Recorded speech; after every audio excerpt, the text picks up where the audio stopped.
Hallelujah. Hallelujah. So once again, greetings in the name of our Lord and Savior Jesus Christ. మరొకసారి మన ప్రభువును రక్షకుడైన యేసుక్రీస్తు నామములో మీ అందరికీ కూడా శుభములు తెలియజేస్తూ ఉన్నాను. Really, it is the grace of God who dwelt among us through His word from morning onwards. వాక్యమై ఉండి మన మధ్య నివసిస్తున్న దేవుని కృప వల్ల మాత్రం ఇది సాధ్యం. Amen. Amen. So I thought afternoon session it will be started a bit late, but after seeing your faces, no, we have to rush back. So the eagerness what you are showing to listen the word of God is really great, and God bless each and every one of us. దేవుని వాక్యం వినే విషయంలో మీరు ఆసక్తి చూపి త్వరగా వచ్చారు. మీలో ఉన్న ఆతృత చూసినప్పుడు నాకు కూడా ఎంతో సంతోషం కలుగుతుంది. తప్పనిసరిగా దేవుడు మిమ్మల్ని ఆశీర్వదించును గాక. So from morning onwards, God is dealing with us, and through many, God has testified, or God has proven His word. Still, His words are speaking to us even today. ఉదయకాలం నుంచి ప్రభువు మన మధ్య రుజువు చేసుకుంటున్నారు. ఆయన వాక్యము ద్వారా ఇప్పటికి సైతం మనతో మాట్లాడుతూ ఉన్నారని. All the glory and honor belongs to Him, and we are just His servants and tools in His hands. మహిమ ఘనత ప్రభావాలు దేవునికే చెల్లునుగాక. కేవలము మేము ఆయన చేతిలో పనివారమై ఉన్నాము. And one of the reason why this Reformation meeting has been arranged, అందునిమిత్తం అసలు ఒక కారణం ఏమిటంటే ఈ యొక్క దిద్దుబాటు మీటింగ్ పెట్టడానికి each and every one of you have to become like this. మీలో ప్రతి ఒక్కరు కూడా ఈ విధంగా వాక్యాన్ని బోధించగలిగే వారుగా మారాలని. Amen. Hallelujah. Hallelujah. So God is blessing us to bless others. దేవుడు మనలను ఇతరులను ఆశీర్వదించులాగున ఆశీర్వదిస్తున్నారు. So we need to submit ourselves, and may God help us to use us in His will according to His wisdom. ఆయన చిత్తానుసారంగా ఆయన జ్ఞానం చొప్పున దేవుడు మనలను వాడుకున్నట్లు ఆయనకు మనం లోబడదాం. So morning we have learned about a prayer. ఉదయకాలం మనం ప్రార్థన గురించి నేర్చుకున్నాం.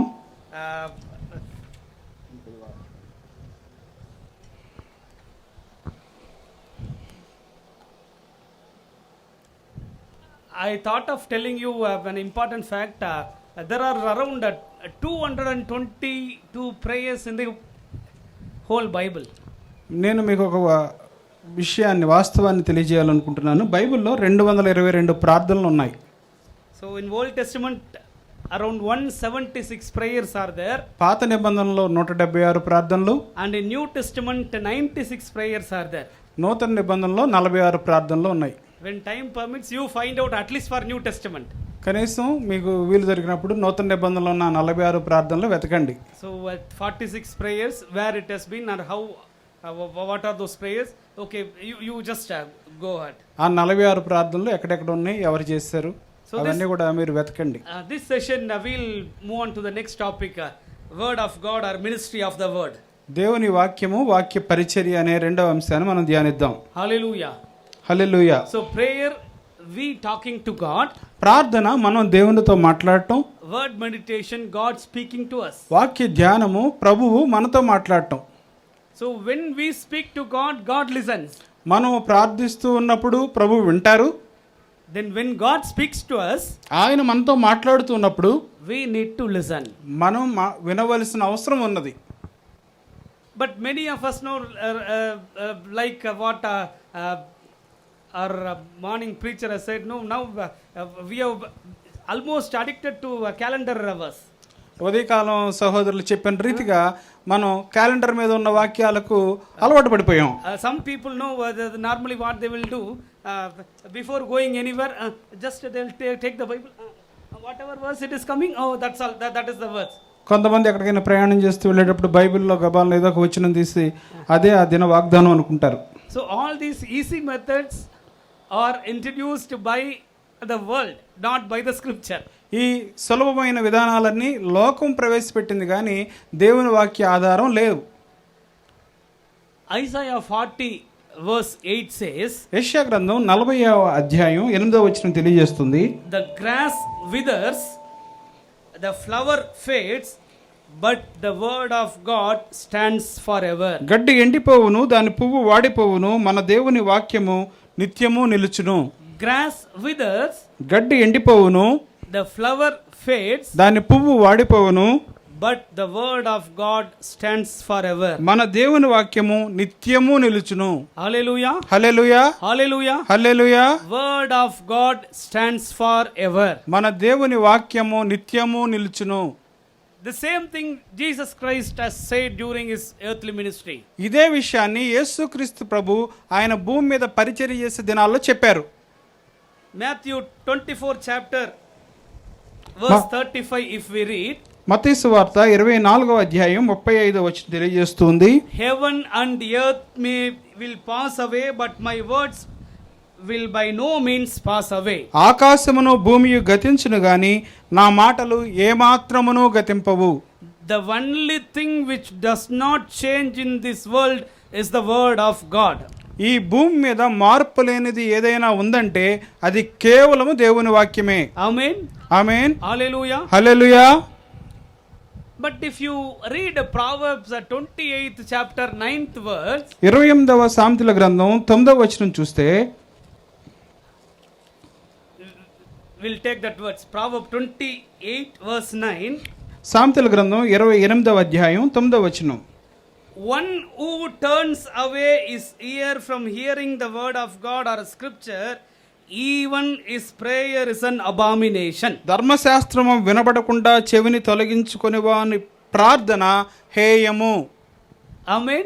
ఆమేన్. Morning we have been talking about which is important. ఉదయకాలం ఏది ప్రాముఖ్యమైనదన్న విషయాన్ని Word మనం of God or ధ్యానించాం. prayer. వాక్యమా లేక ప్రార్థన రెండు. So we come to know that both are important. We need to balance in it. రెండు ప్రాముఖ్యమైనవే. రెండిటికి మధ్యలో మనం ఆ యొక్క సమతుల్యత నిలుపుకోవాలి. So if we don't obey to the word of God, మనం దేవుని వాక్యానికి విధేయత చూపనట్లయితే, or if we turns our ear away from the word of God, దేవుని వాక్యం వినకుండా మన చెవి పక్కకు తిప్పుకుంటే, even our prayers are abomination to God. మన ప్రార్థనలు సైతం దేవుని దృష్టిలో హేయముగా మారతాయి. So now you can understand there is a link between word of God and prayer. కాబట్టి ఇప్పుడు మనం అర్థం చేసుకోవచ్చు ప్రార్థనకు దేవుని వాక్య ధ్యానానికి మధ్యలో సంబంధం ఉన్నది. So if we obey to the word of God, మనం దేవుని వాక్యానికి విధేయత చూపినప్పుడు, and if we pray according to the word of God, దేవుని వాక్య ప్రకారం మనం ప్రార్థన చేసినప్పుడు our prayers will be answered. మన ప్రార్థనలకు జవాబు లభిస్తుంది. Hallelujah. Hallelujah, Hallelujah. Hallelujah. Because word of God is the will of God. ఎందుకంటే దేవుని వాక్యమే దేవుని చిత్తం. Amen. Word of God is the will of God. దేవుని వాక్యమే దేవుని చిత్తమై ఉన్నది. Will of God about each and every one of us. ప్రతి ఒక్కరి పట్ల దేవుని చిత్తం ఏమై ఉన్నది? Who we are, మనం ఎవరమై ఉన్నాం, what we have to do, మనం ఏం చేయాలి, how we have to live, మనం ఏ విధంగా జీవించాలి, what we have to do for Lord. దేవుని కొరకు మనం ఏం చేయాలి. Everything was given in this word of God. దేవుని వాక్యంలో ప్రతి విషయానికి జవాబు ఉన్నది. So if you want to know about the will of God about ourselves, మన విషయమై దేవుని చిత్తం మనం తెలుసుకోవాలనుకుంటే, we no need to go and stand in front of a big prophet and you tell me what I have to do, or you tell me what is the will of God for me. మనం గొప్ప ప్రవక్త దగ్గరికి వెళ్ళి తల వంచుకుని, అయ్యా నా పట్ల దేవుని చిత్తం ఏంటి, ప్రార్థన చేసి చెప్పండి అని అడగక్కర్లేదు. Everything was given here. ప్రతి విషయం కూడా ఇక్కడ రాయబడి ఉన్నది. Will of God for me is given in this word of God.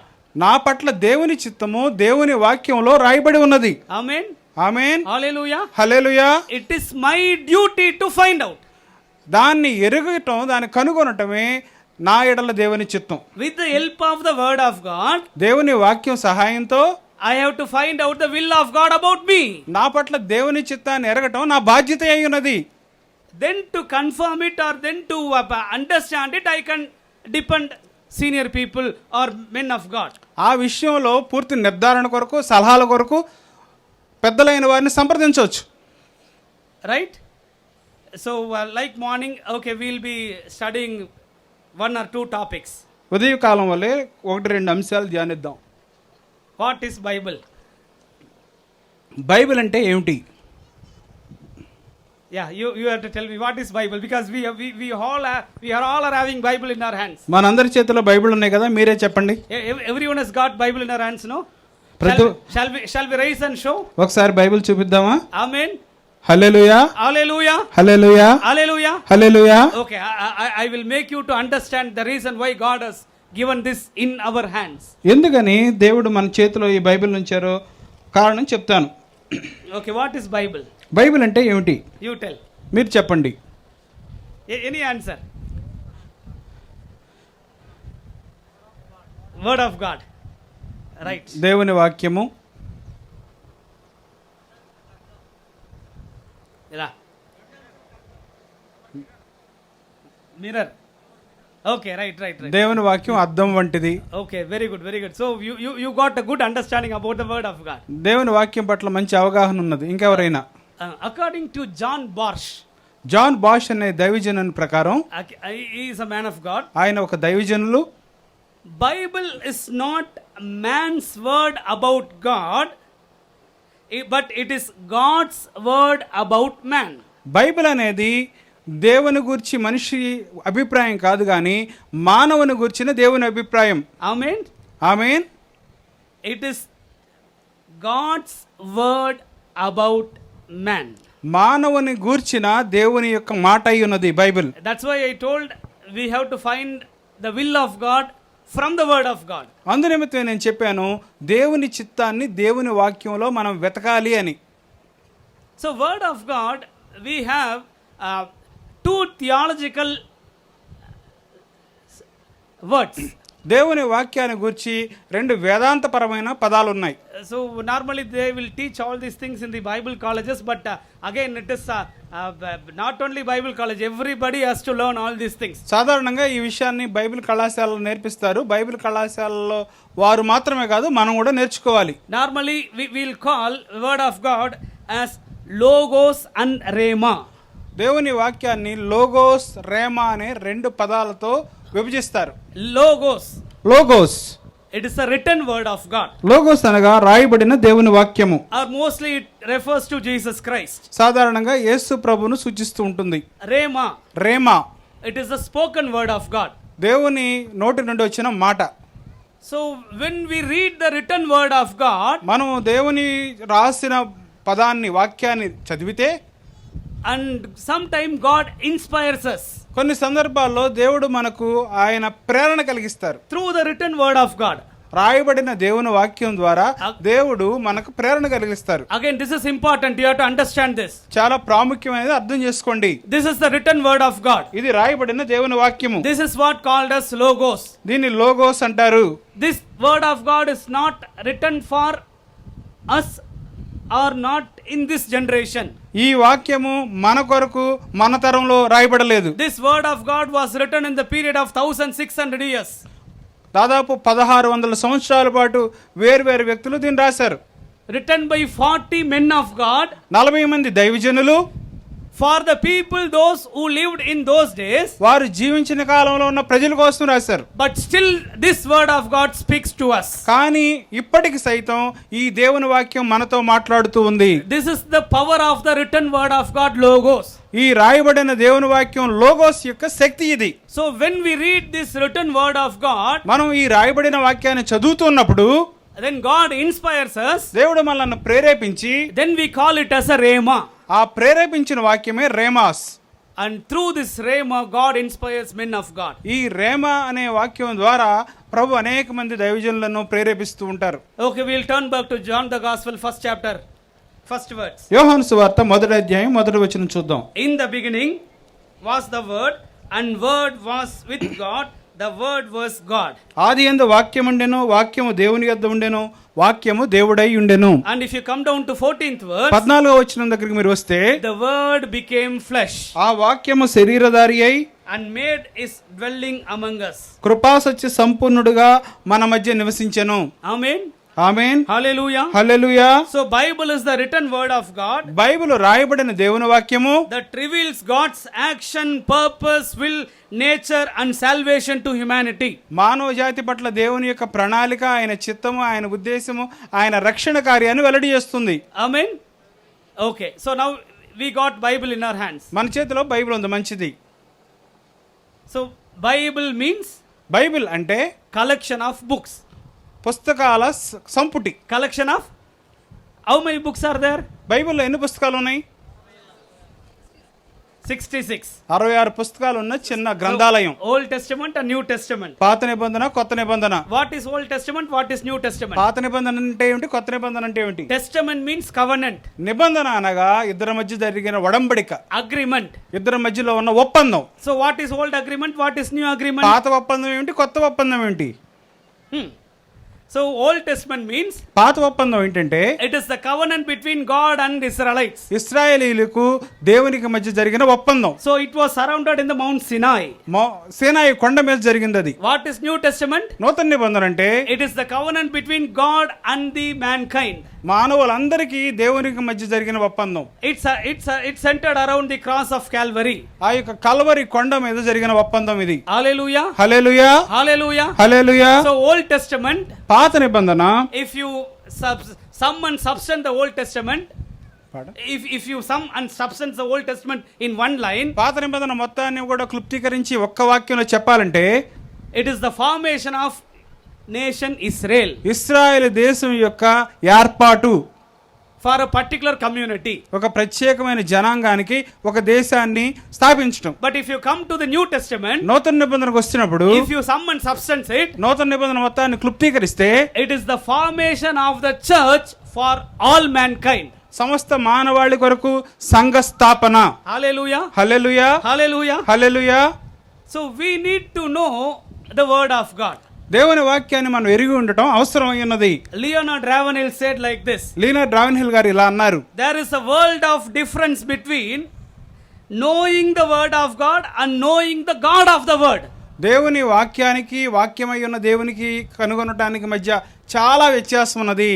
knowing the word of God and knowing the God of the word. దేవుని వాక్యానికి, వాక్యమై ఉన్న దేవునికి మధ్య వ్యత్యాసం. Hallelujah. Hallelujah. So all scriptures are given by the Holy Spirit. సమస్త లేఖనాలు కూడా పరిశుద్ధాత్మ దేవుడు మనకి ఇచ్చారు. Okay, we'll turn back to 2 Timothy. 2 Timothy వెళదాం. 3rd chapter. 3వ అధ్యాయం 16th and 17th words. 2 Timothy 3rd chapter 16th and 17th words. 2 Timothy 3, 16, 17 వచనాలు. All scripture is given by inspiration of God, and it is profitable for doctrine, for reproof, for correction, for instruction in righteousness, that every man of God may be complete, thoroughly equipped for every good work. దైవజనుడు సన్నద్ధుడై ప్రతి సత్కార్యమునకు పూర్ణముగా సిద్ధపడి ఉండునట్లు దైవావేశం వలన కలిగిన ప్రతి లేఖనము ఉపదేశించుటకును, ఖండించుటకును, తప్పుదిద్దుటకును, నీతి యందు శిక్ష చేయుటకును ప్రయోజనకరమై ఉన్నది. So we are going to deal about this particular word in the coming time. ఈ యొక్క ప్రత్యేక వచన భాగాన్ని మనం తర్వాత ధ్యానించబోతున్నాం. Again, if you come back to 2 Peter 1st chapter 21st words. 2 పేతురు 1వ అధ్యాయం 21వ వచనంకి వచ్చినప్పుడు 2 Peter 1st chapter 21st words. 2 పేతురు 1వ అధ్యాయం 21వ వచనం. Apostle Paul Peter confirms this. పేతురు గారు కూడా ఈ వచనాన్ని ఆయన నిర్ధారిస్తూ ఉన్నారు. For prophecy never came by will of man, but men of God spoke as they were moved by the Holy Spirit. ఏలయనగా ప్రవచనం ఎప్పుడునో మనుష్యుని ఇచ్చను బట్టి కలుగలేదు గాని మనుషులు పరిశుద్ధాత్మ వలన ప్రేరేపింపబడిన వారై దేవుని మూలముగా పలికిరి. Apostle Paul says, పౌలు గారు ఇలా చెప్పారు, all scriptures are inspiration by God. ప్రతి లేఖనము కూడా దేవుని దైవావేశం వలన కలిగింది అని చెప్పారు. Again Apostle Peter reconfirms it. పేతురు గారు కూడా అదే విషయాన్ని నొక్కి చెప్తూ ఉన్నారు. It is the Holy Spirit who inspired the men of God to write the prophecy. పరిశుద్ధాత్మ దేవుని వలన ప్రేరేపింపబడి మనుషులు ప్రవచన వాక్యాన్ని రాస్తున్నారు. So what is Bible? Bible అంటే ఏమిటి? It is the written word of God. Amen. రాయబడిన దేవుని వాక్యమై ఉన్నది. ఆమేన్. Hallelujah. Hallelujah. Okay, then we have Old Testament and New Testament, as I told already. ఇప్పుడే చెప్పిన రీతిగా మనకు పాత నిబంధన, కొత్త నిబంధన రెండు ఉన్నాయి. Old Testament is revealed in the New Testament. పాత నిబంధన నూతన నిబంధనలో క్రోడీకరించబడి ఉన్నది. And in the New Testament it is hidden in the Old Testament. కొత్త నిబంధన పాత నిబంధనలో దాగి ఉన్నది. Old Testament is revealed in the New Testament, పాత నిబంధన నూతన నిబంధనలో వెల్లడైంది, and Old Testament is hidden in the New Testament. నూతన నిబంధన పాత నిబంధనలో దాగి ఉన్నది. So if we ask anybody, మనం ఎవరినైనా ఇలా అడిగితే, brother, which is important, brother, Old Testament or New Testament, brother? సహోదరుడా పాత నిబంధన ప్రాముఖ్యమా నూతన నిబంధన ప్రాముఖ్యమా అని అడిగితే,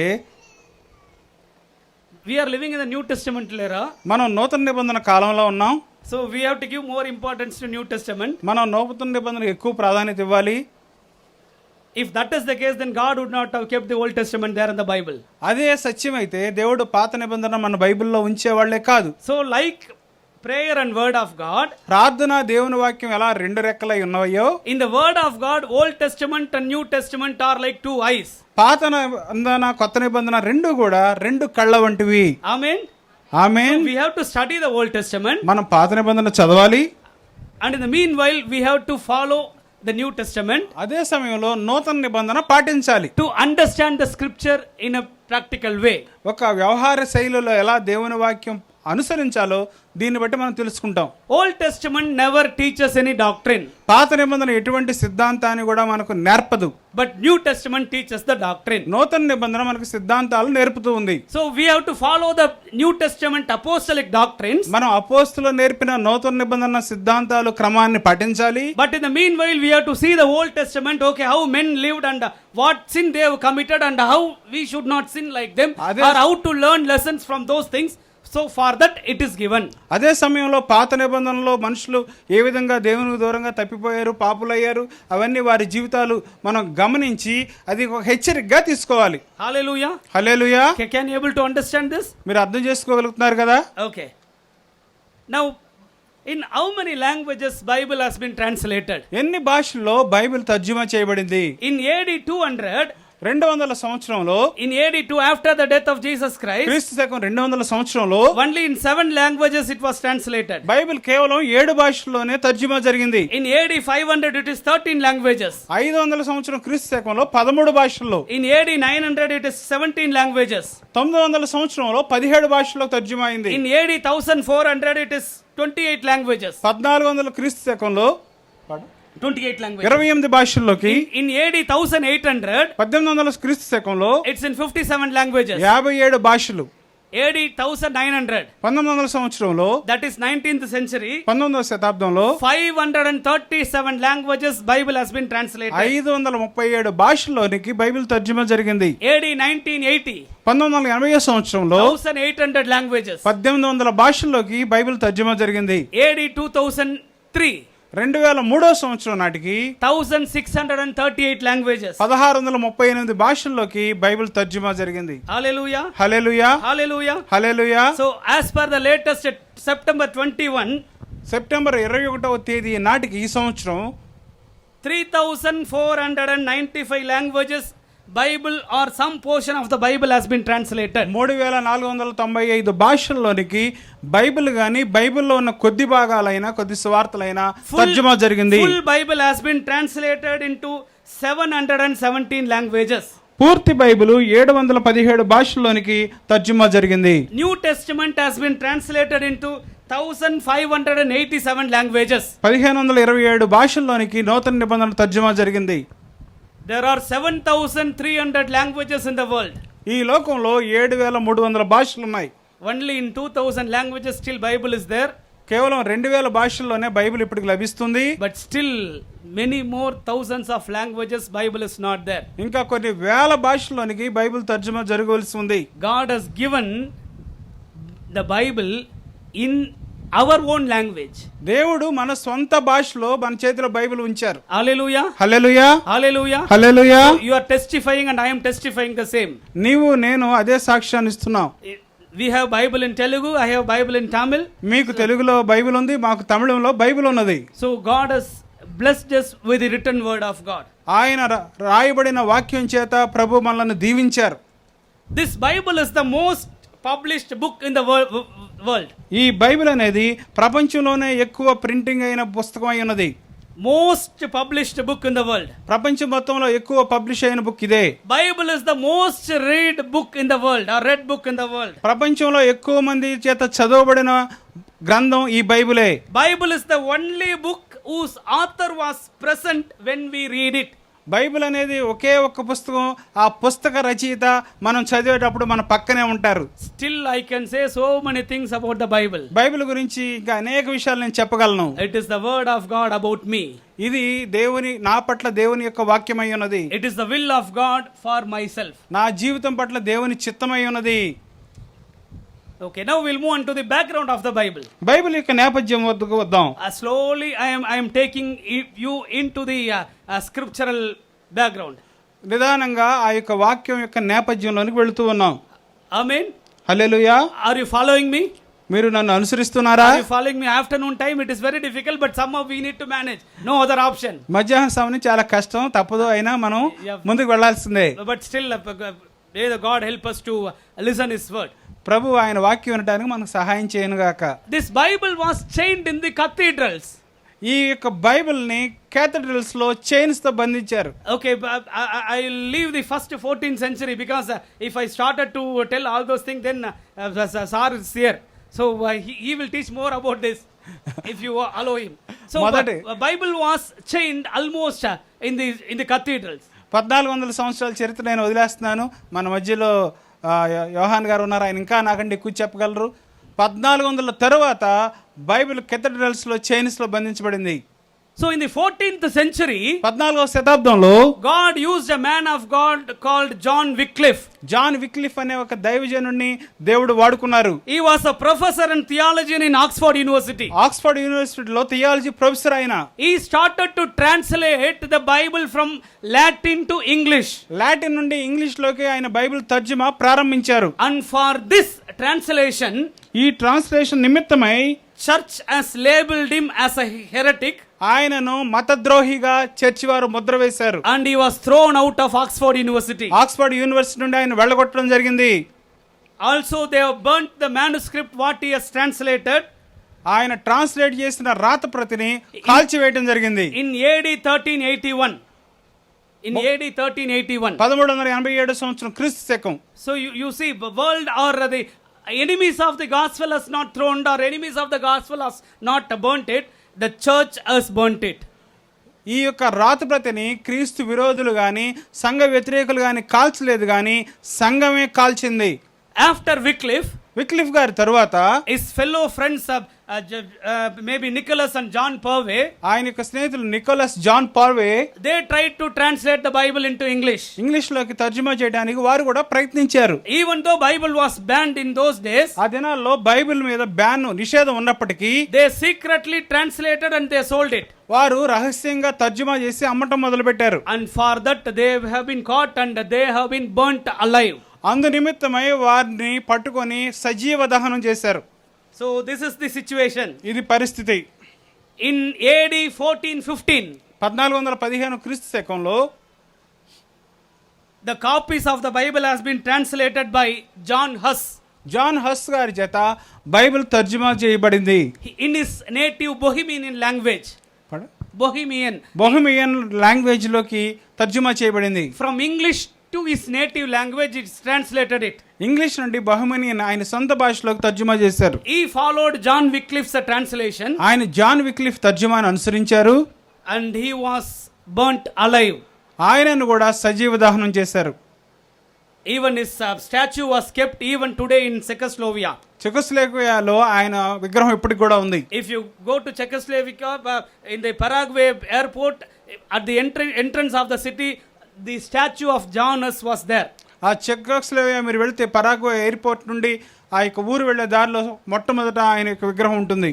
So before they burnt him, no, the last prayer of John Hus is, John Hus గారిని సజీవ దహనం చేయబోయే ముందు ఆయన చేసిన చివరి ప్రార్థన ఇదే. Lord Jesus, ప్రభువైన యేసు, I endure this cruel death for you. నీ నిమిత్తమై ఈ క్రూరమైన మరణాన్ని నేను సహిస్తున్నాను. I ask you to have mercy on my enemies. నా యొక్క శత్రువుల మీద కనికరం చూపండి. This is the last prayer of John Hus and he died. John has గారి చివరి ప్రార్థన ఇదే.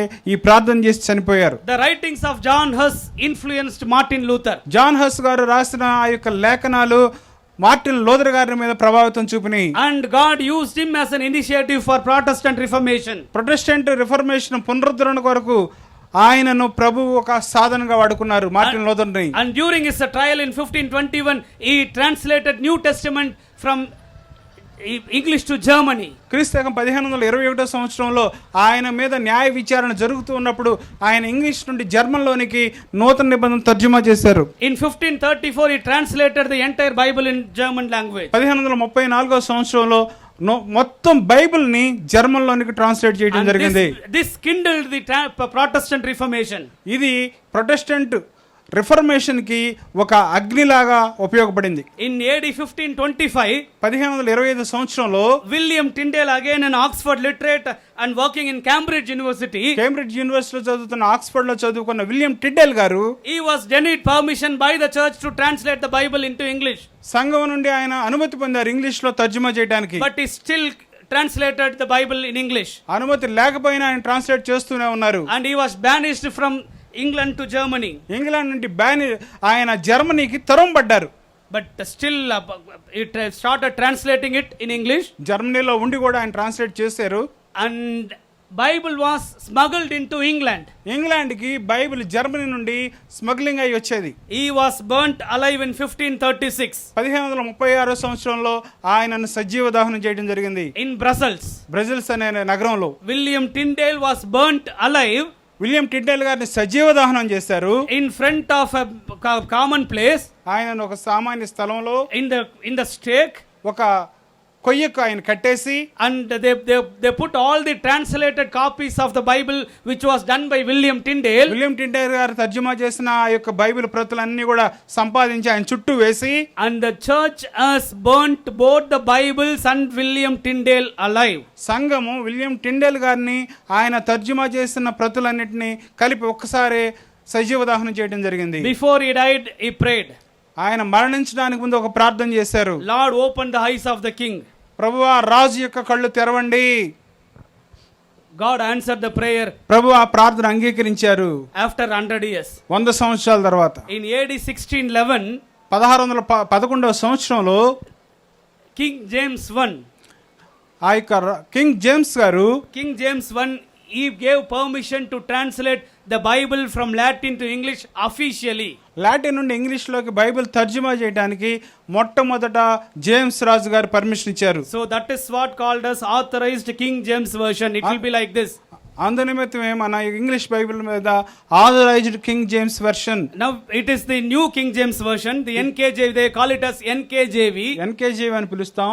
But the authorized King James version was given by King James I in 1611. 1611 సంవత్సరంలో జేమ్స్ గారు, కింగ్ జేమ్స్ గారు మొట్టమొదట అనుమతి ఇచ్చారు. And those who speak English in those days, now God opened their eyes. ఆ దినాల్లో ఇంగ్లీష్ మాట్లాడే వారి కళ్ళు ప్రభు తెరవడం జరిగింది. In 17th century, 17వ శతాబ్దంలో a Protestant missionary came from German to Tamil Nadu. Germany నుండి తమిళనాడుకు ఒక మిషనరీ వచ్చారు. His name was Bartholomew Ziegenbalg. ఆయన పేరే బర్తలోమే జిగెన్బాగ్. On 3rd January 1714, 3 January 1714లో the Bible was printed. That is, a New Testament was printed in Tamil. నూతన నిబంధన తమిళ భాషలో printing జరిగింది. So Bible in Tamil was the first book printed in India as well as in overall Asia. Asia మొత్తంలోను India మొత్తంలోను printing అయిన మొట్టమొదటి పుస్తకం తమిళ Bible. So Ziegenbalg came from German. Ziegenbalg గారు జర్మనీ నుండి వచ్చారు. So as a Protestant missionary, ఆయన ఒక Protestant మిషనరీగా he ministered just for 10 years in Tamil Nadu. తమిళనాడులో కేవలం 10 సంవత్సరాలు ఆయన పరిచర్య చేశారు. Even he died in his 30s. 30వ సంవత్సరం ఆ యొక్క ప్రాంతంలోనే ఆ యొక్క యవ్వన వయసులో ఆయన చనిపోయారు. In AD 1804, 1804వ సంవత్సరంలో God brought a man from England named William Carey. William Carey గారిని ఇంగ్లాండ్ నుండి ప్రభు మన దేశానికి తీసుకొచ్చారు. He knew only English. ఆయనకి ఇంగ్లీష్ మాత్రమే తెలుసు. But God used that man to translate full Bible in 6 Indian languages. అయితే ప్రభు ఆయనను 6 భాషల్లో పూర్తి బైబిల్ని తర్జుమా చేయడానికి వాడుకున్నారు. And in more than 20 languages of a New Testament. 20 భాషలకు పైగా నూతన నిబంధన భారతీయ భాషలోకి ఆయన తర్జుమా చేశారు. He translated Bible in Bengali, Odia, Marathi, Hindi, Assami and Sanskrit. Bengali, Oriya, Hindi, Assamese, Sanskrit లో పూర్తి బైబిల్ని ట్రాన్స్లేట్ చేశారు. He was called as the father of modern missions. ఆయనను నవీన కాలపు మిషన్ పరిచర్యలకు తండ్రిగా పిలుస్తాం. Why I am telling all these things? ఈ చరిత్ర అంతా నేను ఎందుకు చెప్తూ ఉన్నాను? This is the background of the Bible what we have in our hand. మన చేతిలో ఉన్న బైబిల్ కి ఇంత కథ ఉన్నది. Amen. Hallelujah, Hallelujah. Hallelujah. But normally what we will do, సాధారణంగా మనం ఏం చేస్తాం? if some bad dreams are come, then we'll keep the Bible very close to our pillow. ఏదైనా పేడకలలు వస్తే తల కింద దిండి కింద పెట్టుకుని పండుకుంటాం. If we want to keep money, we'll keep money inside the Bible. డబ్బు ఇందులో దాస్తే ఎవరు దీని జోలికి రారు కాబట్టి డబ్బు సేఫ్ గా ఉంటుంది. Because nobody will touch the Bible, no, but money will be safe. Bible ఎవరు అంటుకోరు, డబ్బులు సేఫ్ గా ఉంటాయి. My dear beloved brothers and sisters, నా ప్రియ సహోదరి సహోదరులారా, next time if we take Bible in our hands, తర్వాత ఎప్పుడైనా మీరు బైబిల్ మీ చేతిలోకి తీసుకుంటూ ఉంటే, what I have told so far, that has to come before our eyes. నేను మీకు చెప్తున్న ఆ సజీవ దహనాలు, ఈ శ్రమలన్నీ కూడా మీ కళ్ళ ముందుకు రావాలి. It is the word of God given to me. ఈ దేవుని వాక్యము నాకు ఇవ్వబడింది. It is the will of God for me. ఇది నా ఎడల దేవుని చిత్తము. For this many people gave their lives. ఇందు నిమిత్తం అనేక మంది దైవజనుల వారి ప్రాణాలు అర్పించారు. For this word of God many people have burnt alive. ఈ దేవుని వాక్యం నిమిత్తం అనేక మంది సజీవ దహనం అయ్యారు. So for God has to brought this word of God into our and in our own language many people sacrifice their lives. దేవుడు మన సొంత భాషలో ఆయన వాక్యాన్ని మనకి ఇచ్చే క్రమంలో అనేక మంది వారి జీవితాలను త్యాగం చేశారు. How we are dealing with this Bible? ఈ బైబిల్ తో మనం ఎలా వ్యవహరిస్తూ ఉన్నాం? It is not just an history book. ఇదేదో ఒక చరిత్ర గ్రంథం కాదు. It is not just a story book. ఇదేదో కథల పుస్తకం కాదు. This is a life changing book. ఇది మనుషుల జీవితాలను మార్చే పుస్తకం. Hallelujah. Hallelujah. So what is Bible? Bible అంటే ఏమిటి? Then what are the background of the Bible? Bible యొక్క నేపథ్యం ఏమిటి? Okay, we know. మనం తెలుసుకున్నాం కదా. Then what are the blessings of the Bible? బైబిల్లో ఉన్న దీవెనలు ఏమిటి? Okay, now we will spend some time on the blessings of the Bible. కొద్ది సమయం బైబిల్ ఉన్న దీవెనల గురించి ధ్యానిద్దాం. Again we'll come to the 2 Timothy 3rd chapter 16th words. 2 Timothy 3:16 వచనంలోకి వద్దాం. Okay, now we'll read that words. 2 Timothy 3rd chapter 16th and 17th words. దైవజనుడు సన్నద్ధుడై ప్రతి సత్కార్యమునకు పూర్ణముగా సిద్ధపడి ఉండునట్లు దైవావేశం వలన కలిగిన ప్రతి లేఖనము ఉపదేశించుటకును, ఖండించుటకును, తప్పుదిద్దుటకును, నీతి యందు శిక్ష చేయుటకును ప్రయోజనకరమై ఉన్నది. Profitable for doctrine, for reproof, for correction, for instruction righteousness, then to make every man complete and to make every man to do every good work. So this is the blessing of the Bible. ఉపదేశించుటకు, ఖండించుటకు, తప్పుదిద్దుటకు, నీతి యందు శిక్ష చేయుటకు, ప్రతి సత్కార్యమును చేయుటకు సిద్ధపడుటకు మనకు ప్రయోజనకరమై ఉన్నది. Hallelujah. Hallelujah. Hallelujah. Hallelujah. Okay, now I'll take you into this. What is a doctrine? సిద్ధాంతం అంటే ఏమిటి? What is doctrine? డాక్ట్రిన్ అంటే ఏమిటి? Yeah, you tell me. మీరు చెప్పండి. What is upadesam? What is doctrine? ఉపదేశం అంటే ఏమిటి? Why we have to read? ఎందుకు మనం చదవాలి? Doctrine means ఉపదేశం అంటే it is mandatory to follow. ఖచ్చితంగా పాటించవలసిన ఆజ్ఞ. It is mandatory to follow. నువ్వు తప్పనిసరిగా దాన్ని అనుసరించవలసిందే. No other option. ఇంకా వేరొక మార్గం లేదు, ఆ వేరొక ఆలోచన లేదు. That has to be followed. అది పాటించవలసినదే. So Bible, the blessing of the Bible, it is profitable for doctrine. Bible యొక్క ఆశీర్వాదం ఏంటంటే అది ఉపదేశం, పాటించవలసిన ఒక ఉపదేశమై ఉన్నది. Only the scripture gives us the doctrines. కేవలం లేఖనం మాత్రమే మనకు ఉపదేశాన్ని ఇస్తుంది. So what are doctrines? ఉపదేశం ఏమిటి? Some basic doctrines are there. So I list you just write it down. నేను చెప్తాను బేసిక్ సాధారణమైన ఆ యొక్క సిద్ధాంతాలు. First thing is Bible is the word of God. This is a doctrine. మొట్టమొదటి సిద్ధాంతం బైబిల్ దేవుని వాక్యము. It is the authority. దేవుని యొక్క అధికారము. So it is the word of God. దేవుని వాక్యము. So that is a doctrine. ఇది ఒక సిద్ధాంతం. Then salvation is a doctrine. రెండోది రక్షణ సిద్ధాంతం. Then baptism is a doctrine. బాప్తిస్మ సిద్ధాంతం. Trinity is a doctrine. త్రిత్వ సిద్ధాంతం. Christology is a doctrine. Christology సిద్ధాంతం. Resurrection is a doctrine. పునరుద్ధానం అనే సిద్ధాంతం. Second coming of Jesus Christ is a doctrine. యేసు ప్రభు రెండవసారి ఆగమనం అనేది సిద్ధాంతం. So I can add on this list. నేను ఈ యొక్క లిస్టుని ఇంకా పెంచుకుంటూ వెళ్ళగలను. So all these things we have to follow, no other option. ఇవన్నీ కూడా మనం పాటించవలసిందే, వేరొక దారి లేదు. So one by one I will explain. ఒక్కొక్కటి మీకు అర్థమయ్యేటట్టు చెప్తాను. Okay, for your understanding. మీ యొక్క అవగాహన నిమిత్తం. Bible is the word of God. Bible దేవుని వాక్యమై ఉన్నది. So that already we have dealt in detail. ఇది మనం బాగానే నేర్చుకున్నాం. So this is sufficient for us to move ahead. ఇది మనం ముందుకు వెళ్ళడానికి సరిపోతుంది. Right? అవునా? So it is a mandatory to follow, that's it. ఇది మనం పాటించవలసిందే. So it is enough for our Christian life. మన క్రైస్తవ జీవితానికి ఇది చాలు. No need to go beyond the Bible. బైబిల్ని దాటి మనం కొత్తగా ఏమి నేర్చుకోవాల్సిన అవసరం లేదు. So what is given there already, if we follow it, then it will take it close to God. మనం రాయబడిన దేవుని వాక్యాన్ని అనుసరిస్తే దేవుని దగ్గరికి అది మనల్ని తీసుకుని వెళ్తుంది. So this is Bible. అది Bible. Okay, second one is salvation. రెండవది రక్షణ.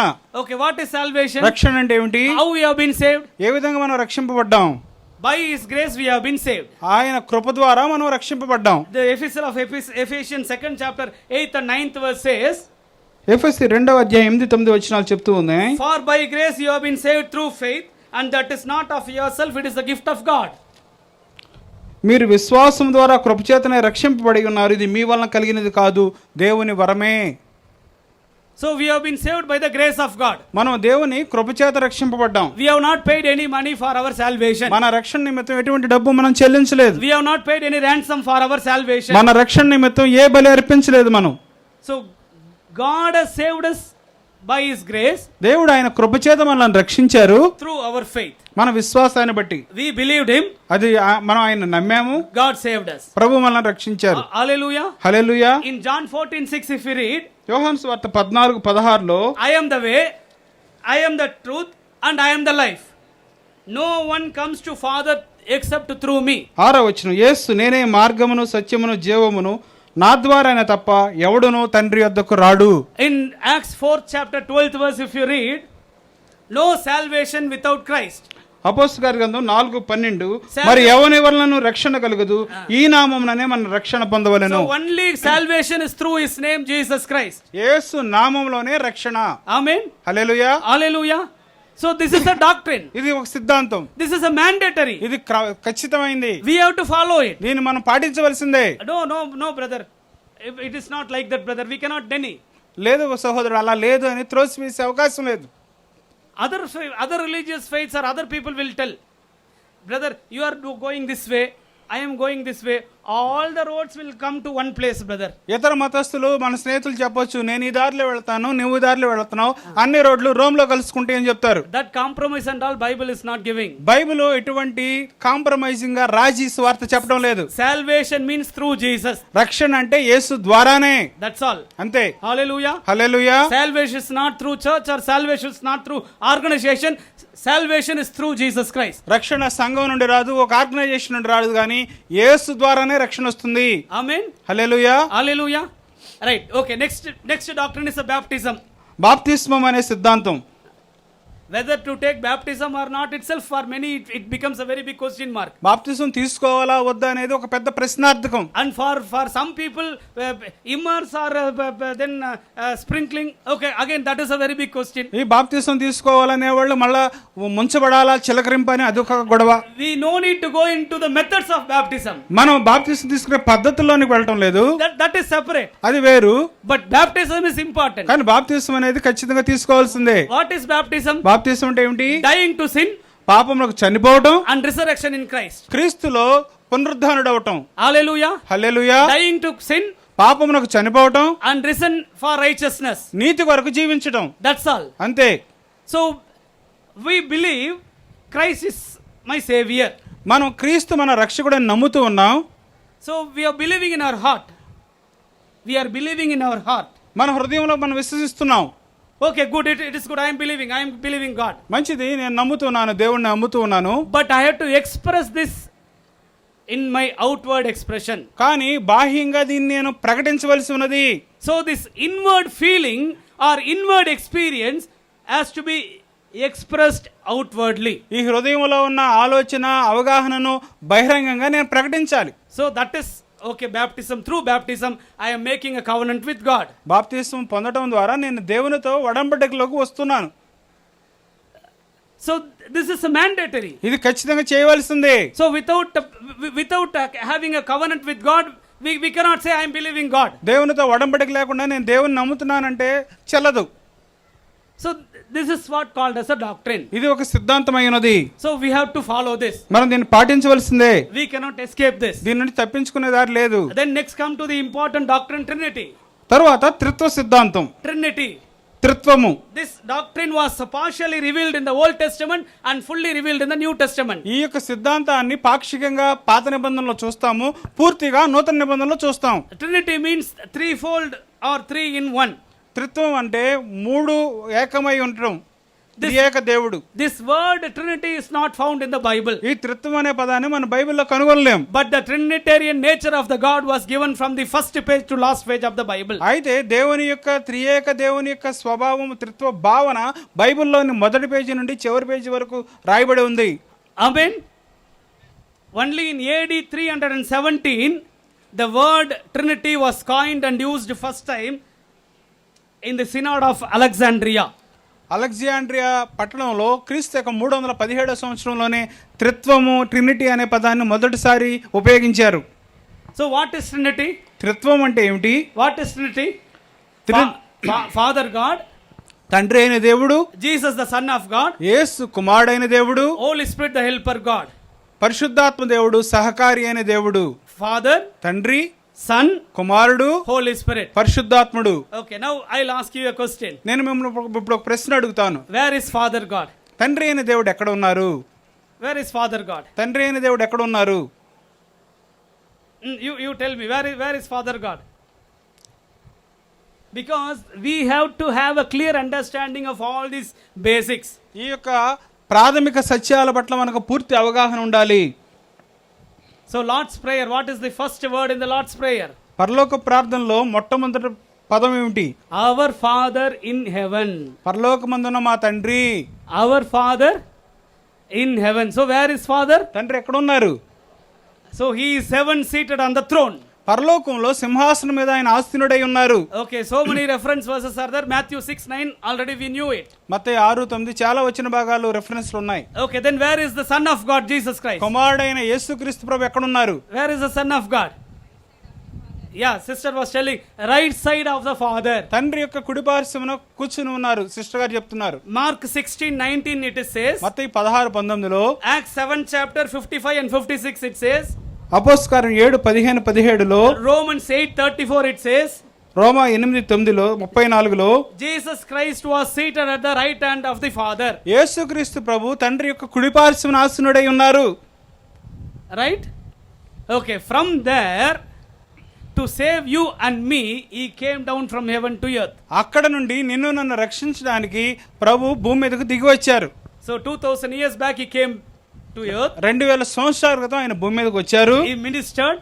ఆయన పరిచర్య చేశారు. He died. ఆయన చనిపోయారు. Resurrected. ఆయన పునరుద్ధానుడయ్యారు. And again he has gone back to heaven. ఆయన వెంటనే పరలోకం వెళ్ళారు. So now who is residing here? ఇక్కడ భూమి మీద నివసిస్తున్నది ఎవరు? Who is residing? ఎవరు నివసిస్తున్నారు భూమి మీద? Holy Spirit of God. పరిశుద్ధాత్మ దేవుడు నివసిస్తున్నారు. Hallelujah. Hallelujah. Hallelujah. Hallelujah. Where he is residing? ఆయన ఎక్కడ నివసిస్తున్నారు? Holy Spirit, where he is residing? పరిశుద్ధాత్మ దేవుడు ఎక్కడ నివసిస్తున్నారు? Where? He is telling inside us. మనలో నివసిస్తున్నారు. Amen. Hallelujah. Hallelujah. Hallelujah. He is residing in the earth. ఆయన భూమి మీద నివసిస్తున్నారు. And he is residing in each and every one of us. ప్రతి ఒక్కరిలో ఆయన నివసిస్తున్నారు మనలో. So Holy Spirit of God came on the day of Pentecost in Acts 2nd chapter. అపోస్తలకార్యం 2వ అధ్యాయంలో పరిశుద్ధాత్మ దేవుడు పెంతెకొస్తు దినాన భూమి మీదకి దిగి వచ్చారు. So he from that day onwards he is residing in this earth and he is residing inside us. ఆ దినం నుండి ఆయన మన మధ్య నివసిస్తున్నారు, మనలో నివసిస్తున్నారు. Sometime no our worship leaders, కొన్ని సందర్భాల్లో మన యొక్క ఆరాధన నడిపించే ఆ యొక్క నాయకులు how they'll sing, వాళ్ళు ఏ విధంగా పాడతారు? Come Holy Spirit, come Holy Spirit, come Holy Spirit. పరిశుద్ధాత్ముడా దిగు దిగు దిగు అని పాడతారు. Fill us, fill us, fill us. నింపు నింపు నింపు అని పాడతారు. Already has came. ఆయన ఇప్పటికే వచ్చి ఉన్నారు. When he has came? ఆయన ఎప్పుడు వచ్చారు? On the day of Pentecost. Pentecost దినాన వచ్చారు. So he has not returned back again. ఆయన మళ్ళీ వెళ్ళలేదు. He is residing here in the earth. ఆయన భూమి మీద మనలో నివసిస్తున్నారు. He is residing in each and every one of us. ప్రతి ఒక్కరిలో ఆయన నివసిస్తున్నారు. Whoever believes God, ఎవరైతే ఆయన దేవుని అంగీకరిస్తారో, we became children of God. మనం దేవుని పిల్లలమయ్యాము. On the day we become children of God, Holy Spirit starts residing in us. మనం దేవుని పిల్లలుగా అయిన దినం నుండి పరిశుద్ధాత్మ దేవుడు మనలో నివసిస్తున్నారు. It is not necessary to just clap and to receive Holy Spirit. ఏదో చప్పట్లు కొట్టి పరిశుద్ధాత్మను స్వీకరించండి అని అరవటం కాదు. It is a pagan practice. ఇదంతా కూడా వ్యర్థమైన ఆచారాలు. So if we know the doctrine well, మీకు సిద్ధాంతం పూర్తిగా తెలిస్తే, then we can understand the scripture more. దేవుని వాక్యాన్ని మరింత బాగా అర్థం చేసుకోగలం. Hallelujah. Hallelujah. Hallelujah. Hallelujah. Several times we sang also. చాలా సార్లు మనం పాడాం కూడా కదా. Holy Spirit God, you come and fill us God. పరిశుద్ధాత్మ దేవా నువ్వు రా వచ్చి మమ్మల్ని నింపు నింపు అని పాడాం కదా. Brother, already he is here residing in us. సహోదరుడు ఇప్పటికే ఆయన మన హృదయంలో ఉన్నారు. Then why we have to call him again? మళ్ళా పిలవాల్సిన అవసరం ఏంటి? Right? This is the way how we need to understand. ఈ విషయాన్ని మనం అర్థం చేసుకోవాల్సిన విధానం ఇదే. Now this Holy Spirit, ఈ పరిశుద్ధాత్మ దేవుడు is the author of the scripture. ఆయనే ఈ యొక్క లేఖనముల రచయిత. He is the author of the scripture. లేఖనముల రచయిత ఆయనే. Even though God used 40 men of God to write, he was behind this. దైవజనులను 40 మందిని దేవుడు ప్రేరేపించినప్పటికీ రచయిత పరిశుద్ధాత్మ దేవుడే. So if we read the Bible without the help of the Holy Spirit, we cannot understand anything. పరిశుద్ధాత్మ దేవుని సహాయం లేకుండా బైబిల్ చదివితే మనకి ఏమీ అర్థం కాదు. Sometime no we may listen word of God. కొన్నిసార్లు మనం దేవుని వాక్యం వింటూ ఉంటాం. In churches or even in meetings. సంఘాల్లో ఇలాంటి మీటింగ్స్ లో It becomes very dry. చాలా ఎండిపోయినట్లు ఉంటుంది, ఏం అర్థం కాదు. Why? ఎందుకు? The move of the Spirit of God was not there. దేవుని వాక్యం, దేవుని ఆత్మ కదలిక అక్కడ లేదు కాబట్టి.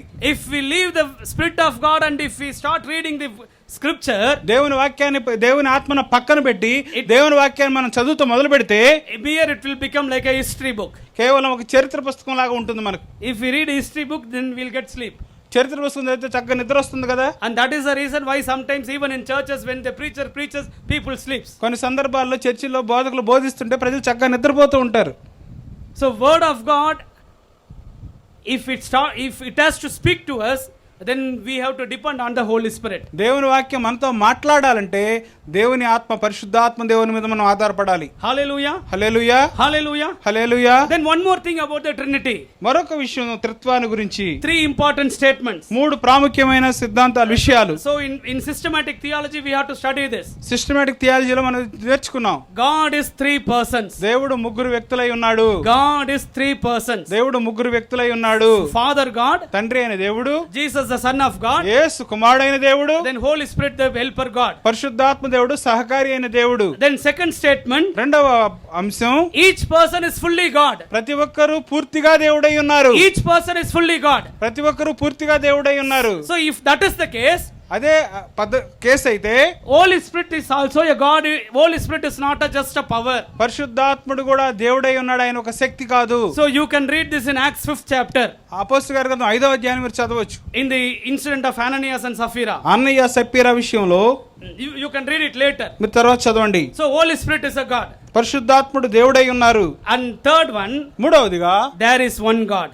ఒకే ఒక్క దేవుడు. There is one God. ఒకే ఒక్క దేవుడు. Hallelujah. Hallelujah. Hallelujah. Hallelujah. Hallelujah. Hallelujah. Okay, I want to demonstrate this because some people are getting sleepy. కొంతమంది నిద్రపోతూ ఉంటున్నారు కాబట్టి నేను ఇది ప్రదర్శించాలనుకుంటున్నాను. So I want to demonstrate this. మీ ముందు ప్రదర్శించాలనుకుంటున్నాను. I need help of a 3 person. 3 volunteers కావాలి. Okay, 3 person can come. 3 దయచేసి రండి. I request all of you to watch here. మీరు చాలా శ్రద్ధగా చూడండి. ఈయన తండ్రి అయిన దేవుడు.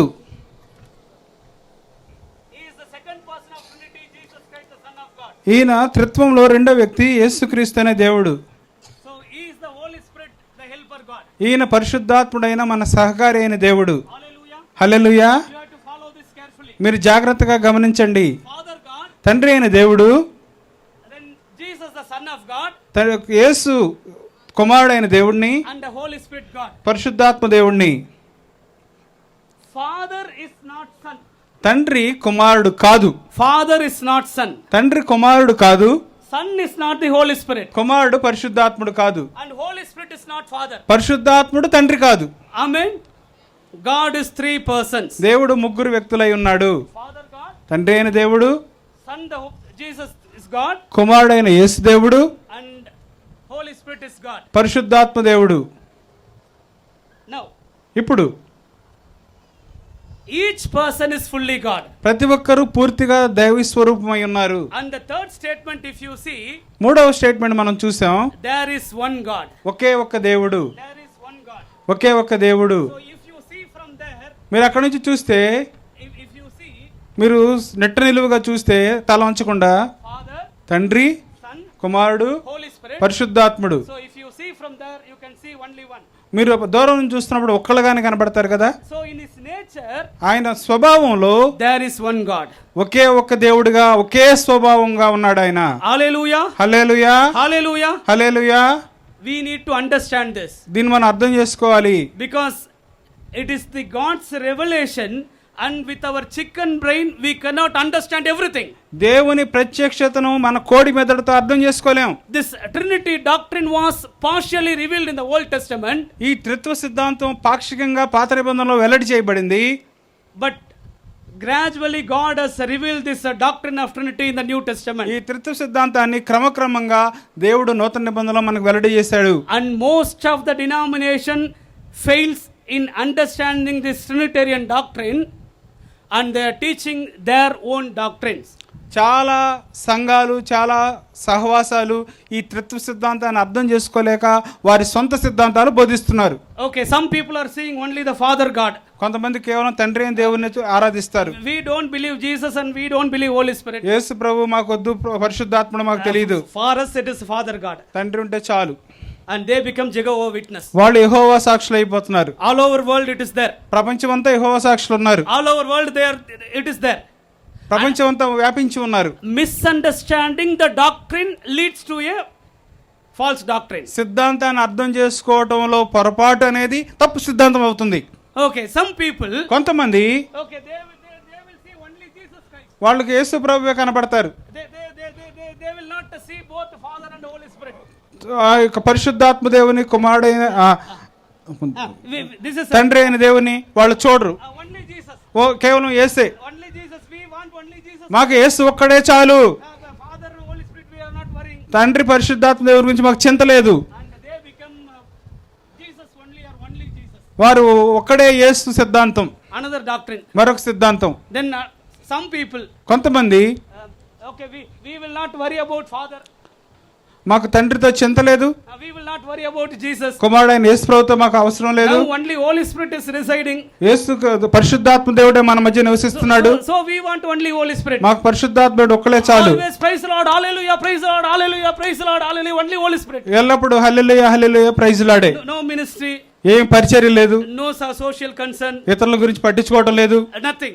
ఏం వద్దు మాకు. Only always praying ఎప్పుడు స్తుతులే, with the tongues, ఎప్పుడు భాషలే, always ఎప్పుడు white and white. ఎప్పుడు తెల్లబట్టలు వేసుకోవాలి. We are Holy Spirit. Like మేము that. పరిశుద్ధులం, పరిశుద్ధాత్మ దేవుని కలిగిన వారం. So this is one group. ఇది ఒక గుంపు. So this is also wrong. ఇది కూడా పొరపాటే కదా. Hallelujah. Hallelujah, Amen. Hallelujah, Amen. Amen. So doctrine of Trinity, it is త్రిత్వ సిద్ధాంతం అనేది very, very important. చాలా చాలా ప్రాముఖ్యమైనది. Father God, తండ్రి అయిన దేవుడు, Jesus the Son of God, యేసు కుమారుడైన దేవుడు, and the Holy Spirit God. పరిశుద్ధాత్మ దేవుడు. But now, కానీ ఇప్పుడు in the age of church, సంఘ యుగంలో, or we may call it as a period of grace, ఇది మన కృపాకాలం అని చెప్తున్నాం కదా. Holy Spirit God is there and guiding us every day. పరిశుద్ధాత్మ దేవుడు అనుదినము మనకు మార్గదర్శకత్వం వహిస్తూ మనల్ని నడిపిస్తున్నాడు కదా. How Holy Spirit guides us? పరిశుద్ధాత్మ దేవుడు ఏ విధంగా మనల్ని నడిపిస్తున్నాడు? He will not guide us in his own way. ఆయన సొంత మార్గంలో మనల్ని నడిపించడు. What Jesus has taught already, యేసుక్రీస్తు ప్రభు ఇప్పటికే బోధించిన సత్యాన్ని, or what the scripture is telling, ఇప్పటికే రాయబడిన వాక్యంలో ఉన్న లేఖనాలని Holy Spirit will guide us towards the scripture. పరిశుద్ధాత్మ దేవుడు లేఖనముల వైపు మనల్ని నడిపిస్తాడు. Hallelujah. Hallelujah, Hallelujah. Hallelujah. In the name of a Holy Spirit, I cannot do all nonsenses. పరిశుద్ధాత్మ దేవుని పేరు చెప్పుకుని నేను చెత్త పనులు చేయలేను. Now new doctrine is coming. నూతన సిద్ధాంతాలు వస్తున్నాయి. Brother, we believe Father, Son, Holy Spirit. మన పరిశుద్ధాత్మ దేవుని, కుమారుడిని, తండ్రి అయిన దేవుని నమ్మినా, And they call themselves as a new age reformation. వాళ్ళు నూతన యుగపు సిద్ధాంతీకర్తలు. I am writing an article regarding this new doctrine, new age reformation. ఈ నవీన కాలపు ఈ రిఫర్మేషన్ గురించి ఒక ఆర్టికల్ దీవెన పత్రికలో రాస్తాను. Their doctrine is, వారి సిద్ధాంతం ఏంటంటే, already you are selling Father, Yehova Witness, only Jesus, Holy Spirit. ఇప్పటికే 3 గుంపులుగా విడిపోయి ఉన్నారు కదా, This యెహోవా సాక్షులు, చర్చ్ ఆఫ్ క్రైస్ట్, లేకపోతే మరొక పరిశుద్ధాత్మ దేవుడు అని. Now this new doctrine is a new age reformation. ఈ యొక్క నవీన కాలపు రిఫర్మేషన్ ఏంటంటే, Brother, we believe Father, సహోదరుడు తండ్రిని మేము నమ్ముతాం, we believe Jesus Christ, యేసు ప్రభువుని కూడా నమ్ముతాం, Holy Spirit also will believe. పరిశుద్ధాత్మ దేవుని కూడా నమ్ముతాం. But apart from this, their doctrine is, ఇవన్నీ కాకుండా మాకు ఉన్న ఒక విషయం ఏంటంటే, God will not speak only from the Bible. దేవుడు బైబిల్లో ఒక్కదానిలోనే మాట్లాడటం లేదు. Some extra revelations and all God will give. దేవుడు వేరే వేరే పుస్తకాల్లో కూడా మనకు మాట్లాడుతున్నాడు. So we have to do that. మనం అది కూడా పట్టుకురావాలి. So some people, they are getting deceived because of this new doctrine. ఈ నూతన సిద్ధాంతం వల్ల కొంతమంది మోసపోతూ ఉన్నారు. That's why I told in the first doctrine, word of God is enough. అందుకనే నేను మొట్టమొదట చెప్పాను, దేవుని వాక్యం సరిపడా రాయబడి ఉంది, దానికి మించి వెళ్ళాల్సిన అవసరం లేదు. What is already written is written. రాయబడింది పూర్తయింది. Amen. Hallelujah. Hallelujah. Already 66 books are there. We cannot add or we cannot delete. ఈ 66 పుస్తకాలను కలపలేము, తీయలేము. Even for adding and deleting in those days, it was a very big struggle. ఆ కాలంలో కలపడానికి తీసేయడానికి చాలా పోరాటాలు జరిగినాయి. Men of God struggled to canonize this. దేవుని దైవజనులు దీన్ని కాననైజ్ చేయడం, క్రమపరచడానికి 66 పుస్తకాలు ఎంచుకోవడానికి ఎంతో ప్రయాసపడ్డారు. So this is the word of God. ఇది దేవుని వాక్యమై ఉన్నది. Then word of God is enough for us to do the will of God. దేవుని చిత్తం చేయడానికి ఈ దేవుని వాక్యం చాలు. But no need of extra biblical revelations. వేరే వేరే బైబిల్కి సంబంధించిన, బైబిల్ని అధిగమించిన ఎటువంటి ప్రత్యక్షతలు అవసరం లేదు. Hallelujah. Hallelujah. How many of you understood this? Say hallelujah. Amen. Okay, then I told, Holy Spirit will not teach his own doctrine. He will teach only what Jesus has taught in the scripture. ఇప్పటికే చెప్పాను కదా, పరిశుద్ధాత్మ దేవుడు తన సొంతగా ఏమీ నేర్పడు గాని, కుమారుడైన యేసు ప్రభు దేవుని వాక్యంలో ఏమి రాశారో అందులో ఉన్నవే మనకు నేర్పుతారు. So this is the Holy Spirit God. పరిశుద్ధాత్మ దేవుడు He will not teach his own doctrine. ఆయన సొంత సిద్ధాంతాలు మనకు నేర్పరు. So what he will teach? ఆయన ఏమి నేర్పిస్తారు? What Jesus has taught or what scripture has mentioned, he will lead us toward the scripture. కుమారుడైన దేవుడు ఏమి యేసు ప్రభు రాశారో, ఏమి చెప్పారో, లేఖనాల్లో ఏముందో అది నేర్పుతారు. Then Jesus, Yesu, what Jesus will teach? యేసు మనకి ఏమి నేర్పుతున్నారు? He will not teach his own doctrine. ఆయన తన శుద్ధ సిద్ధాంతాన్ని నేర్పడం లేదు. What Father has given to him, he will teach. తండ్రి తనకు ఏమి వెల్లడి చేశారో అదే యేసు బోధించారు. In John 6 chapter, Jesus says, యోహాను సువార్త 6వ అధ్యాయంలో యేసు చెప్తున్నారు, I have not come to do my will, I have come here to do the will of the Father. నేను నా యొక్క సొంత చిత్తం చేయడానికి రావడం లేదు కానీ తండ్రి నాకు ఏమి నేర్పారో అదే నేను మీకు బోధిస్తున్నాను. Amen. Hallelujah. Doing the will of the Father is my food. దేవుని, నా తండ్రి యొక్క చిత్తము నెరవేర్చడమే నాకు ఆహారమై ఉన్నది. So even Jesus has not come to do his own will. కుమారుడైన యేసు సైతము తన సొంత చిత్తం చేయడానికి రాలేదు. And the written word of God, the scripture, it is the mind of God. ఈ యొక్క రాయబడిన వాక్యము దేవుని మనస్సు అయి ఉన్నది. Hallelujah. Hallelujah. Hallelujah. Hallelujah. Hallelujah. Hallelujah. There is one God. ఒకే ఒక్క దేవుడు. There is one God. ఒకే దేవుడు. So God is 3 persons. దేవుడు 3 వ్యక్తులై ఉన్నారు. Each person is fully God. ప్రతి ఒక్కరు పూర్తిగా దేవుడై ఉన్నారు. And there is one God. ఒకే ఒక్క దేవుడై ఉన్నారు. Thank you, brother. Thank you. సహోదరుల వందనాలు. Can you able to understand at least a little bit of this? ఏదన్నా కొద్దిగా అర్థమైందా? So again, he is a sovereign God. ఆయన సార్వభౌముడైన దేవుడు. We cannot match the sovereign God with our small brain. మన చిన్న కోడి మెదడుతో ఆ యొక్క సార్వభౌముడైన దేవుని అర్థం చేసుకోలేం. But through scripture, కానీ లేఖన భాగాల ద్వారా, through the written word of God, రాయబడిన దేవుని వాక్యాన్ని బట్టి we can able to find out the Trinitarian doctrine. త్రిత్వ సిద్ధాంతాన్ని కొద్దిగా అర్థం చేసుకోవడానికి ప్రయత్నించగలం. Amen. So this is the blessing of the word of God. దేవుని వాక్యం యొక్క దీవెనలు ఇవే. Then next blessing is the instruction for righteousness. నీతి కొరకైన ఉపదేశము. Hebrew 4th chapter 12th words. Hebrew 4వ అధ్యాయం 12వ వచనం. Hebrew 4th chapter 12th words. Hebrew 4:12. For word of God is living and powerful and sharper than any two-edged sword, piercing even through the division of soul and spirit.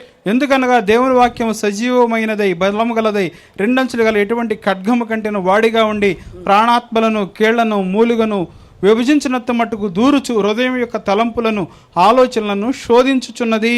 It is a living and powerful. సజీవమై బలము కలిగినది. Word of God is living and powerful. దేవుని వాక్యము సజీవమైనది, బలమైనది. It is a two-edged sword. రెండంచులు గల ఖడ్గము వంటిది. Even it can know about what we are thinking in our mind. మన హృదయంలో యొక్క తలంపులు సైతం గ్రహించగలిగింది. And if you come back to Hebrew 5th chapter 13th verse, Hebrew 5:13లోనికి వచ్చినప్పుడు, morning already brother has referred this words. ఉదయకాలం సహోదరుడి విషయాన్ని బోధించారు. It is the word of God who makes us to understand between good and evil. పాలు త్రాగు ప్రతివాడును శిశువే గనుక నీతి వాక్య విషయంలో 14వ వచనం. వయసు వచ్చిన వారు అభ్యాసం చేత మేలు కీడులను వివేచించుటకు. So the author of Hebrews mentioned two things. హెబ్రీలో రాసిన పత్రిక గ్రంథకర్త రెండు విషయాలు చెప్తూ ఉన్నారు. One is milk and other one is a hard food. మొదటిది పాలు, రెండవది గట్టి ఆహారము, బలమైన ఆహారము. One is milk and one is hard. మొదటిది పాలు, రెండు బలమైన ఆహారము. So he was comparing. ఆయన పోలుస్తూ ఉన్నారు. When you are baby, మీరు బాలుడై ఉన్నప్పుడు, పసిపాపగా ఉన్నప్పుడు you used to drink milk. మీరు పాలు తాగుతూ ఉండేవాళ్ళు కదా. But when you are grown, మీరు ఎదిగిన తర్వాత still we cannot go for a milk. మనం పాల కొరకు ఇప్పటికి కూడా వెళ్ళలేం. A morning he was explaining with the military example. Brother ఉదయకాలం మిలిటరీ ఎగ్జాంపుల్ లో చెప్పారు కదా. And now most of us know we have become matured, grown. మనం ఇప్పటికే చాలా మంది ఎదిగి పరిణితి కలిగిన వారంగా ఉన్నాం. We wear pants and shirts and we seems to be matured men. మనం ప్యాంట్లు షర్ట్లు వేసుకుని పెద్దవాళ్ళకి కనబడుతూ ఉన్నాం. But still we are bottle feeding. కానీ ఇప్పటికి కూడా మనం పాలు తాగేవారుగానే ఉన్న ఆత్మ విషయంలో. You just imagine. మీరు ఊహించుకోండి. After suppose if I am taking a milk in the bottle. నేను పాలు ఒక బాటిల్ లో తాగుతున్నాను ఊహించుకోండి. For 3 times a day. 3 సార్లు రోజుకి. Then what you will think about me? మీరు నన్ను గురించి ఏమనుకుంటారు? This man has grown but something has happened. Yeah, something has happened. ఈ బ్రదర్ ఎదిగారు కానీ ఏదో పాపం జరిగింది పాపం ఈ తలలో అనుకుంటారు. Sometimes we are behaving like that. కొన్ని సందర్భాల్లో మనం అలా వ్యవహరిస్తూ ఉన్నాం. We have grown enough. మనం సరిపడా ఎదిగాము. But still want only to drink milk. కేవలం పాలే తాగాలనుకుంటున్నాం కానీ. But word of God. కానీ దేవుని వాక్యం చెప్తూ ఉంది. If we want to know good and bad, మనం మంచి కీడు రెండు తెలుసుకోవాలనుకుంటే we have to take the hard food and we have to be matured. మనం బలమైన ఆహారం తిని ఎదిగిన వారంగా ఉండాలి. Then if we become matured, మనం ఎదిగిన వారం అయితే then this word of God will help us to differentiate between good and bad. దేవుని వాక్యము మనకు మేలు కీడులు వివేచించే శక్తినిస్తుంది. Which is sin and which is not sin. ఏది పాపమో ఏది పాపం కాదో తెలిసే శక్తినిస్తుంది. Which is right and which is wrong. ఏది సరైనదో ఏది సరికాదో. Amen. అవునా? Hallelujah. Hallelujah. Hallelujah. Hallelujah. So word of God benefits so many things to me.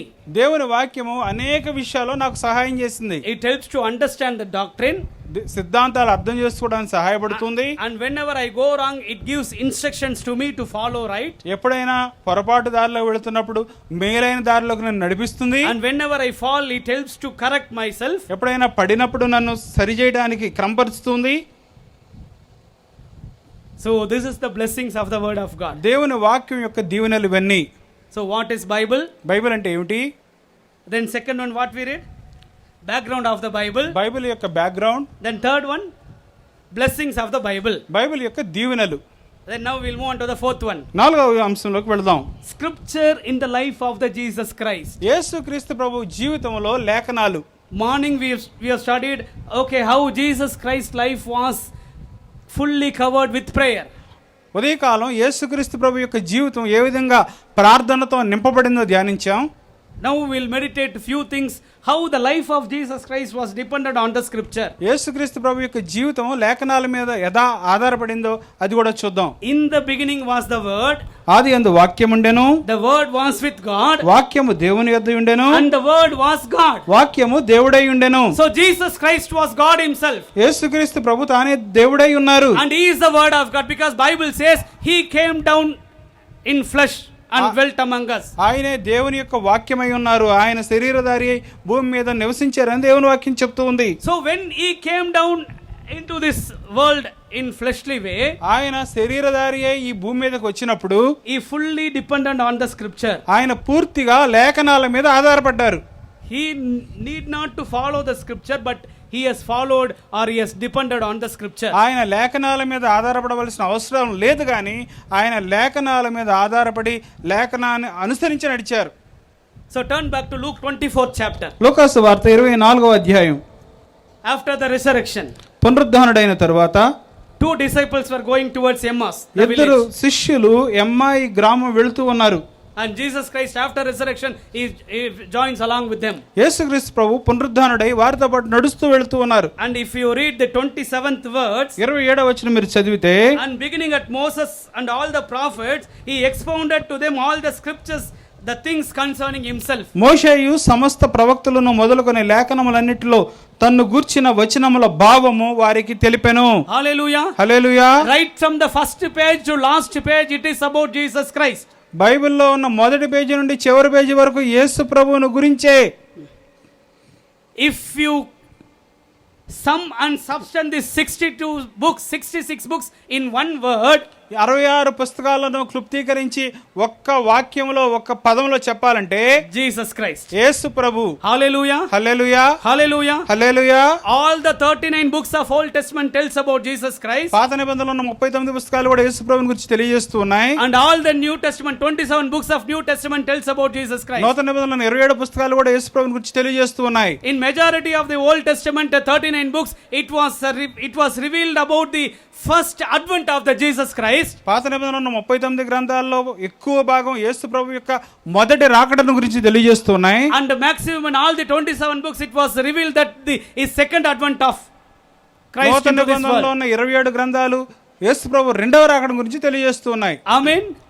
Hallelujah. Hallelujah. So we have to read the Bible in this way. బైబిల్ని మనం ఇది మనసులో పెట్టుకుని చదవాలి. And they were discussing Jesus and the disciples they were discussing. ఆ యొక్క శిష్యులు యేసు ప్రభుతో వారు సంభాషిస్తూ ఉన్నారు. If you come down to 44th verse of Luke 24th chapter, లోక 24:44 వచ్చినప్పుడు then Jesus said to them, యేసు ప్రభు వారికి చెప్తూ ఉన్నారు, these are the words which I spoke to you while I was still with you.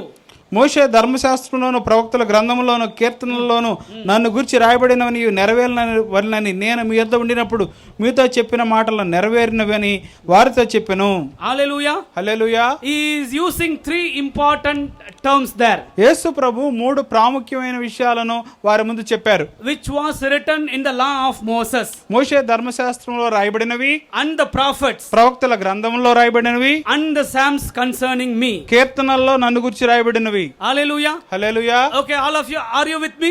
మీరు నాతో ఉన్నారా? Hallelujah. Hallelujah. So another important thing I am going to teach. మరొక ప్రాముఖ్యమైన విషయాన్ని తెలియజేస్తున్నాను. When Jesus was there in this world, యేసు ప్రభు ఈ భూమి మీద ఉన్నప్పుడు this full Bible was not there. పూర్తి బైబిల్ లేదు.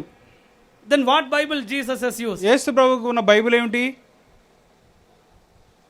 Only the Old Testament. కేవలం పాత నిబంధనే ఉండేది. Old Testament పాత నిబంధన in Latin లాటిన్ లో ఉండేది, or in Greek. గ్రీక్ లో ఉండేది. So Old Testament, the same Old Testament what Jesus used, now we are using. యేసు ప్రభు చదివిన ఆ పాత నిబంధనే మనం ఇప్పటికి చదువుతూ ఉన్నాం. So in Old Testament, in Hebrew we call it as Tanakh. హీబ్రూలో టనక్ అంటారు. Tanakh. Okay. TNK, you remember this? TNK గుర్తుపెట్టుకోండి. T means Torah. Tea అంటే తోరా. Torah means law of Moses. తోరా అంటే మోషే ధర్మశాస్త్రం మొదటి 5 పుస్తకాలు. We call it as 5 books. That is the first 5 books, law books. మొదటి 5 పుస్తకాలు. Then second N. రెండవది ఎన్. N means Nevim. All these are Hebrew words. ఎన్ అంటే నెఫీల్, Nevim. నెవీం. Nevim means నెవీం అంటే prophets. ప్రవక్తలు. Then K. కే తర్వాత కే, Ketuvim. కెటువీం. Ketuvim means కెటువీం అంటే Psalms. కీర్తనలు. Right? These three Jesus was mentioning in Luke 24th chapter 44th verse. యేసుక్రీస్తు ప్రభు తానే స్వయంగా లోక 24:44 మనకు చెప్తూ ఉన్నారు. It was given about me in law of Moses. నన్ను గురించి మోషే ధర్మశాస్త్రంలో రాయబడింది. It was given about me in prophets. ప్రవక్తల గ్రంథాల్లో రాయబడ్డాను. It was given about me in Psalms. కీర్తనల్లో కూడా నన్ను గురించి రాశారు. Torah, తోరా, Nevim, నెవీం, Ketuvim. కెటువీం. TNK. TNK. So this is the Old Testament what Jesus has followed. యేసుక్రీస్తు ప్రభు అనుసరించిన పాత నిబంధన ఇదే. And now we are also using the same Old Testament. అదే పాత నిబంధన మనం చదువుతూ ఉన్నాం. So we are also using the law of Moses. మనం కూడా మోషే ధర్మశాస్త్రం చదువుతూ ఉన్నాం. Then prophets, small prophets, major and minor prophets we are studying. ప్రవక్తల్లో చిన్న ప్రవక్తలు, పెద్ద ప్రవక్తలు చదువుతున్నాం. Then Psalms, Lamentations, or everything comes under literature, Psalms. ఆ యొక్క కీర్తనల్లో ఆ యొక్క విలాప వాక్యాలు అవన్నీ కూడా కీర్తనలో వస్తాయి. So we need to understand this. మనం అర్థం చేసుకోవాల్సిన అవసరం ఉన్నది. So how Jesus, he himself as a word of God, వాక్యమై ఉన్న యేసు, but how he depended on these three. ఆయన ఈ లేఖనాల మీద ఎలా ఆధారపడుతున్నారో చూడండి. And he was teaching his disciples, it was written about me. ఆయన తన శిష్యులకు చెప్తూ ఉన్నారు, నన్ను గురించి రాయబడి ఉన్నది. Okay, so now I want to take you into the life of Jesus. యేసు ప్రభు యొక్క జీవితంలోనికి మనం వెళదాం. Boyhood of Jesus. ఆయన యొక్క బాల్యము. He was 12 years old. ఆయన 12 సంవత్సరాల వయసులో ఉన్నారు. His parents had the tradition of going to Jerusalem. వారి యొక్క తల్లిదండ్రులకు యెరూషలేము వెళ్ళే ఆ యొక్క సాంప్రదాయం ఉన్నది. It is mandatory for Hebrews to go to Jerusalem temple thrice in a year to have worship and offering. ఆ యూదులకు సంవత్సరంలో ముమ్మారు యెరూషలేము వెళ్ళి బలుల అర్పణలు ఆచరించవలసిన కట్టడ ఉన్నది. So any man after his 12 years of age, it is mandatory for them to go to temple. ఏ బాలుడైనా 12 సంవత్సరాల వయసు రాగానే అతను యెరూషలేము దేవాలయానికి వెళ్ళాలి. You can read this in Luke 2nd chapter. లోక 2వ అధ్యాయంలో చదువుతాం. If you read the 41st words, లోక 2:42, 41st we'll read 2:41. 2:41-42 వచనాలు. పస్కా పండుగ అప్పుడు ఆయన తల్లిదండ్రులు ఏటేటా యెరూషలేమునకు వెళ్ళుచుండువారు. ఆయన 12 ఏండ్ల వాడై ఉన్నప్పుడు ఆ పండుగ ఆచరించుటకై వాడుకు చొప్పున వారు యెరూషలేమునకు వెళ్ళిరి. Right. So Jesus went along with their parents. యేసు ప్రభు తన తల్లిదండ్రులతో పాటు యెరూషలేము వెళ్ళారు. And festival was over. అక్కడ పండుగ ముగిసింది. And they were returning back. వారు తిరిగి వస్తూ ఉన్నారు. Only after 3 days they found he was not there. 3 దినాలు అయిన తర్వాత కానీ ఆయన లేరని గమనించలా. You see. మీరు చూడండి The condition. పరిస్థితి ఎలా ఉందో. Yesterday this was happened in Chennai. నిన్నటి దినాన చెన్నైలో ఎలాంటిదో జరిగింది. Some festival was there. అక్కడ పండుగ జరుగుతుంటే All people they will come to the beach for festival. అందరూ బీచ్ కి వచ్చారు. One family, a small two kids were there. 2 చిన్నపిల్లలు ఉన్నారు కుటుంబంలో. One small child was holding by his father and one was holding by her mother. ఒకరిని తల్లి పట్టుకుంది, ఒకరినేమో తండ్రి పట్టుకున్నాడు. In the rush that small boy was missed. ఆ యొక్క ఒత్తిడిలో ఆ రష్ లో చిన్న బాలుడు తప్పిపోయాడు. It was shown in the television yesterday. I have just seen. I started crying. నిన్న టీవీలో చూపిస్తున్నారు, నేను కూడా ప్రార్థించాను. You think about the condition of the parents. తల్లిదండ్రుల పరిస్థితి ఎలా ఉందో గమనించండి. In the crowd it is very difficult to find. ఆ యొక్క గుంపులో కనుగొనడం చాలా కష్టం. Small boy. చిన్న బాలుడు. But with the help of the technology, police and all know they have found that lost child within 5 minutes. 5 నిమిషాల్లో పోలీసులు కనుగొన్నారు అనుకోండి. Within 5 minutes. 5 నిమిషాల్లోనే they found him. కనుగొన్నారు. And that parents know, that mother and the father know. After 5 minutes, when finding that son, no, they were hugging in, started crying. 5 నిమిషాల్లో దొరికిన తర్వాత వాళ్ళు ఏడుస్తూ కౌగిలించుకున్నారు. 5 నిమిషాలే వారికి ఎడబాటు ఉంది. I was preparing this message at that time. ఆ సమయంలో ఈ యొక్క మెసేజ్ సిద్ధపరచుకుంటూ ఉన్నాను. So just I reflected how the Mary and Joseph would have reflected the same thing in those days. ఆ దినాల్లో మరియా యోసేపులు ఎలా యేసు ప్రభువుని చేర్చుకున్నారు. 3 days they don't know where he was. 3 దినాలు ఆయన ఎక్కడున్నాడో తెలియదు. After 3rd day only they found he was missing. 3వ దినమే ఆయన కనుగొనడానికి వెనక్కి తిరిగి వచ్చారు. And they were rushing back to Jerusalem. వాళ్ళు యెరూషలేము తిరిగి వెళ్ళారు. What boy Jesus was doing? బాలుడై ఉన్న యేసు ఏం చేస్తున్నారు? He was sitting in the middle of the synagogue. దేవాలయంలో బోధకుల మధ్య కూర్చున్నారు. And he was discussing with the doctors of law. బోధకులతో ఆ యొక్క ధర్మశాస్త్ర ఉపదేశకులతో ఆయన డిస్కస్ చేస్తున్నారు. Asking them questions and receiving. వారిని ప్రశ్నించి జవాబులు పొందుతూ ఉన్నారు. You just imagine. మీరు ఊహించండి. From 12 years of age. 12 ఏళ్ల వయసులో. So this is the way how we need to understand the scripture. ఇదే విధానం మనం దేవుని యొక్క వాక్యాన్ని అర్థం చేసుకోవడానికి. Okay, now we'll come to the manhood. ఆయన యవ్వన దశను చూద్దాం. So boyhood is over, now manhood. బాల్యం అయిపోయింది, యవ్వన దశలో 33 years. 33 సంవత్సరాల వయసులో. Now he is going to start his earthly ministry. ఆయన యొక్క పరిచర్య ప్రారంభిస్తున్నప్పుడు If you read the Matthew chapter 4th chapter, మత్తయి సువార్త 4వ అధ్యాయం 3rd verse, 3వ వచనం. when the tempter came to him and the first verse itself, Jesus was led up by the Spirit of God into the wilderness to be tested by devil. అప్పుడు యేసు మొదటి వచ్చిన అపవాది చేత శోధింపబడ్డకు ఆత్మ వలన అరణ్యమునకు కొనిపోబడెను. Okay, now you know all this story. మీకు ఈ విషయం అంతా తెలుసు కదా. 4th chapter 3rd verse, 3వ వచనం. if you are a son of God, convert or command these stones to become bread. నీవు దేవుని కుమారుడు అయితే ఈ రాళ్ళు రొట్టెలగినట్లు ఆజ్ఞాపించుము. Then what Jesus has answered? యేసు ఏం చెప్పారు? What Jesus has answered? యేసు ఏం చెప్పారు? Come on, you tell. చెప్పండి. Devil was asking, he was fasted for 40 days. 40 దినాల ఉపవాసం తర్వాత అపవాది వచ్చి అంటున్నాడు. And he was about to enter into the ministry. ఆయన పరిచర్యలోకి వెళ్ళబోతూ ఉన్నారు. Devil tempting him. శోధకుడు శోధిస్తూ ఉన్నాడు. If you are a son of God, నువ్వు దేవుని కుమారుడు అయితే then convert this stones into bread. ఈ రాళ్ళు రొట్టెలయ్యేటట్లు ఆజ్ఞాపించు. Imagine. ఊహించండి. Suppose if we are in that position. ఒకవేళ మనం అదే స్థితిలో ఉంటే 40 days fasting is over. 40 దినాల ఉపవాసం అయిపోయింది. Then the question was coming. ఆ ప్రశ్న వచ్చింది. If you are real man of God, నువ్వు నిజంగా దైవజనుడు అయితే, if you are real servant of God, నువ్వు నిజంగా దేవుని సేవకుడు అయితే, then you do something. నువ్వు చేయి ఏదన్నా. Then automatically what we will do? వెంటనే మనం ఏం చేస్తాం? We'll try to show cause. మనం ఏదో చేయాలనుకుంటాం. The power of the fasting. ఆ యొక్క ఉపవాస శక్తిని ప్రదర్శించాలనుకుంటాం. But what Jesus did? కానీ యేసు ఏం చేశారు? What he told? ఆయన ఏం చెప్పారు? Right. Jesus answered, it is written. యేసు ప్రభు అంటున్నారు, రాయబడి ఉన్నది. Man shall not live by the bread alone, but by every word that proceeds from the mouth of God. మనుషుడు రొట్టె వలన మాత్రం కాదు గాని దేవుని నోటి నుండి వచ్చే ప్రతి మాట వలన జీవించును. Where from he got this word? ఆయన ఈ వచనాన్ని ఎక్కడి నుంచి తీసుకొచ్చారు? Where from he got this word? ఎక్కడి నుంచి తీసుకొచ్చారు? It is from the law of Moses. మోషే ధర్మశాస్త్రంలో ఉన్నది. Deuteronomy, ద్వితీయోపదేశకాండ గ్రంథం 8th chapter, 8వ అధ్యాయం 3rd verse. 3వ వచనం. Deuteronomy, ద్వితీయోపదేశకాండం 8th chapter, 8వ అధ్యాయం 3rd verse. 3వ వచనం. Man cannot live alone by the bread, he can live by the word of God. ఆహారం వలననే గాక యెహోవా సెలవిచ్చిన ప్రతి మాట వలన నరులు బ్రతుకుదురు. హల్లెలూయా, Hallelujah. Hallelujah. So he was not using his own word, he was referring the scripture. యేసు తన సొంత మాటలు మాట్లాడలేదు కానీ లేఖనాల్లో ఉన్న మాటలను ఆయన మరలా చెప్తున్నారు. That too he was referring the law of Moses. మోషే ధర్మశాస్త్రంలో ఉన్న మాటలు చెప్తున్నారు.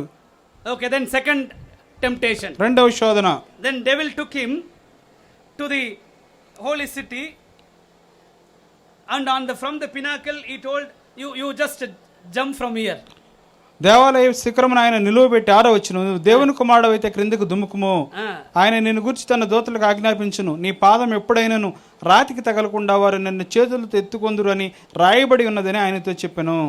My dear beloved brothers and sisters, నా ప్రియ సహోదరి సహోదరులారా, even we may not know the scripture, ఒకవేళ మనకు దేవుని వాక్యం తెలియకపోవచ్చు, but devil knew the scripture. కానీ అపవాదికి దేవుని వాక్యం తెలుసు. Devil was referring Psalms to Jesus. అపవాది కీర్తన గ్రంథంలో ఉన్న వచ్చిన భాగాన్ని యేసుప్రభువుకు చెప్తున్నాడు. You and I may not have biblical teachings well.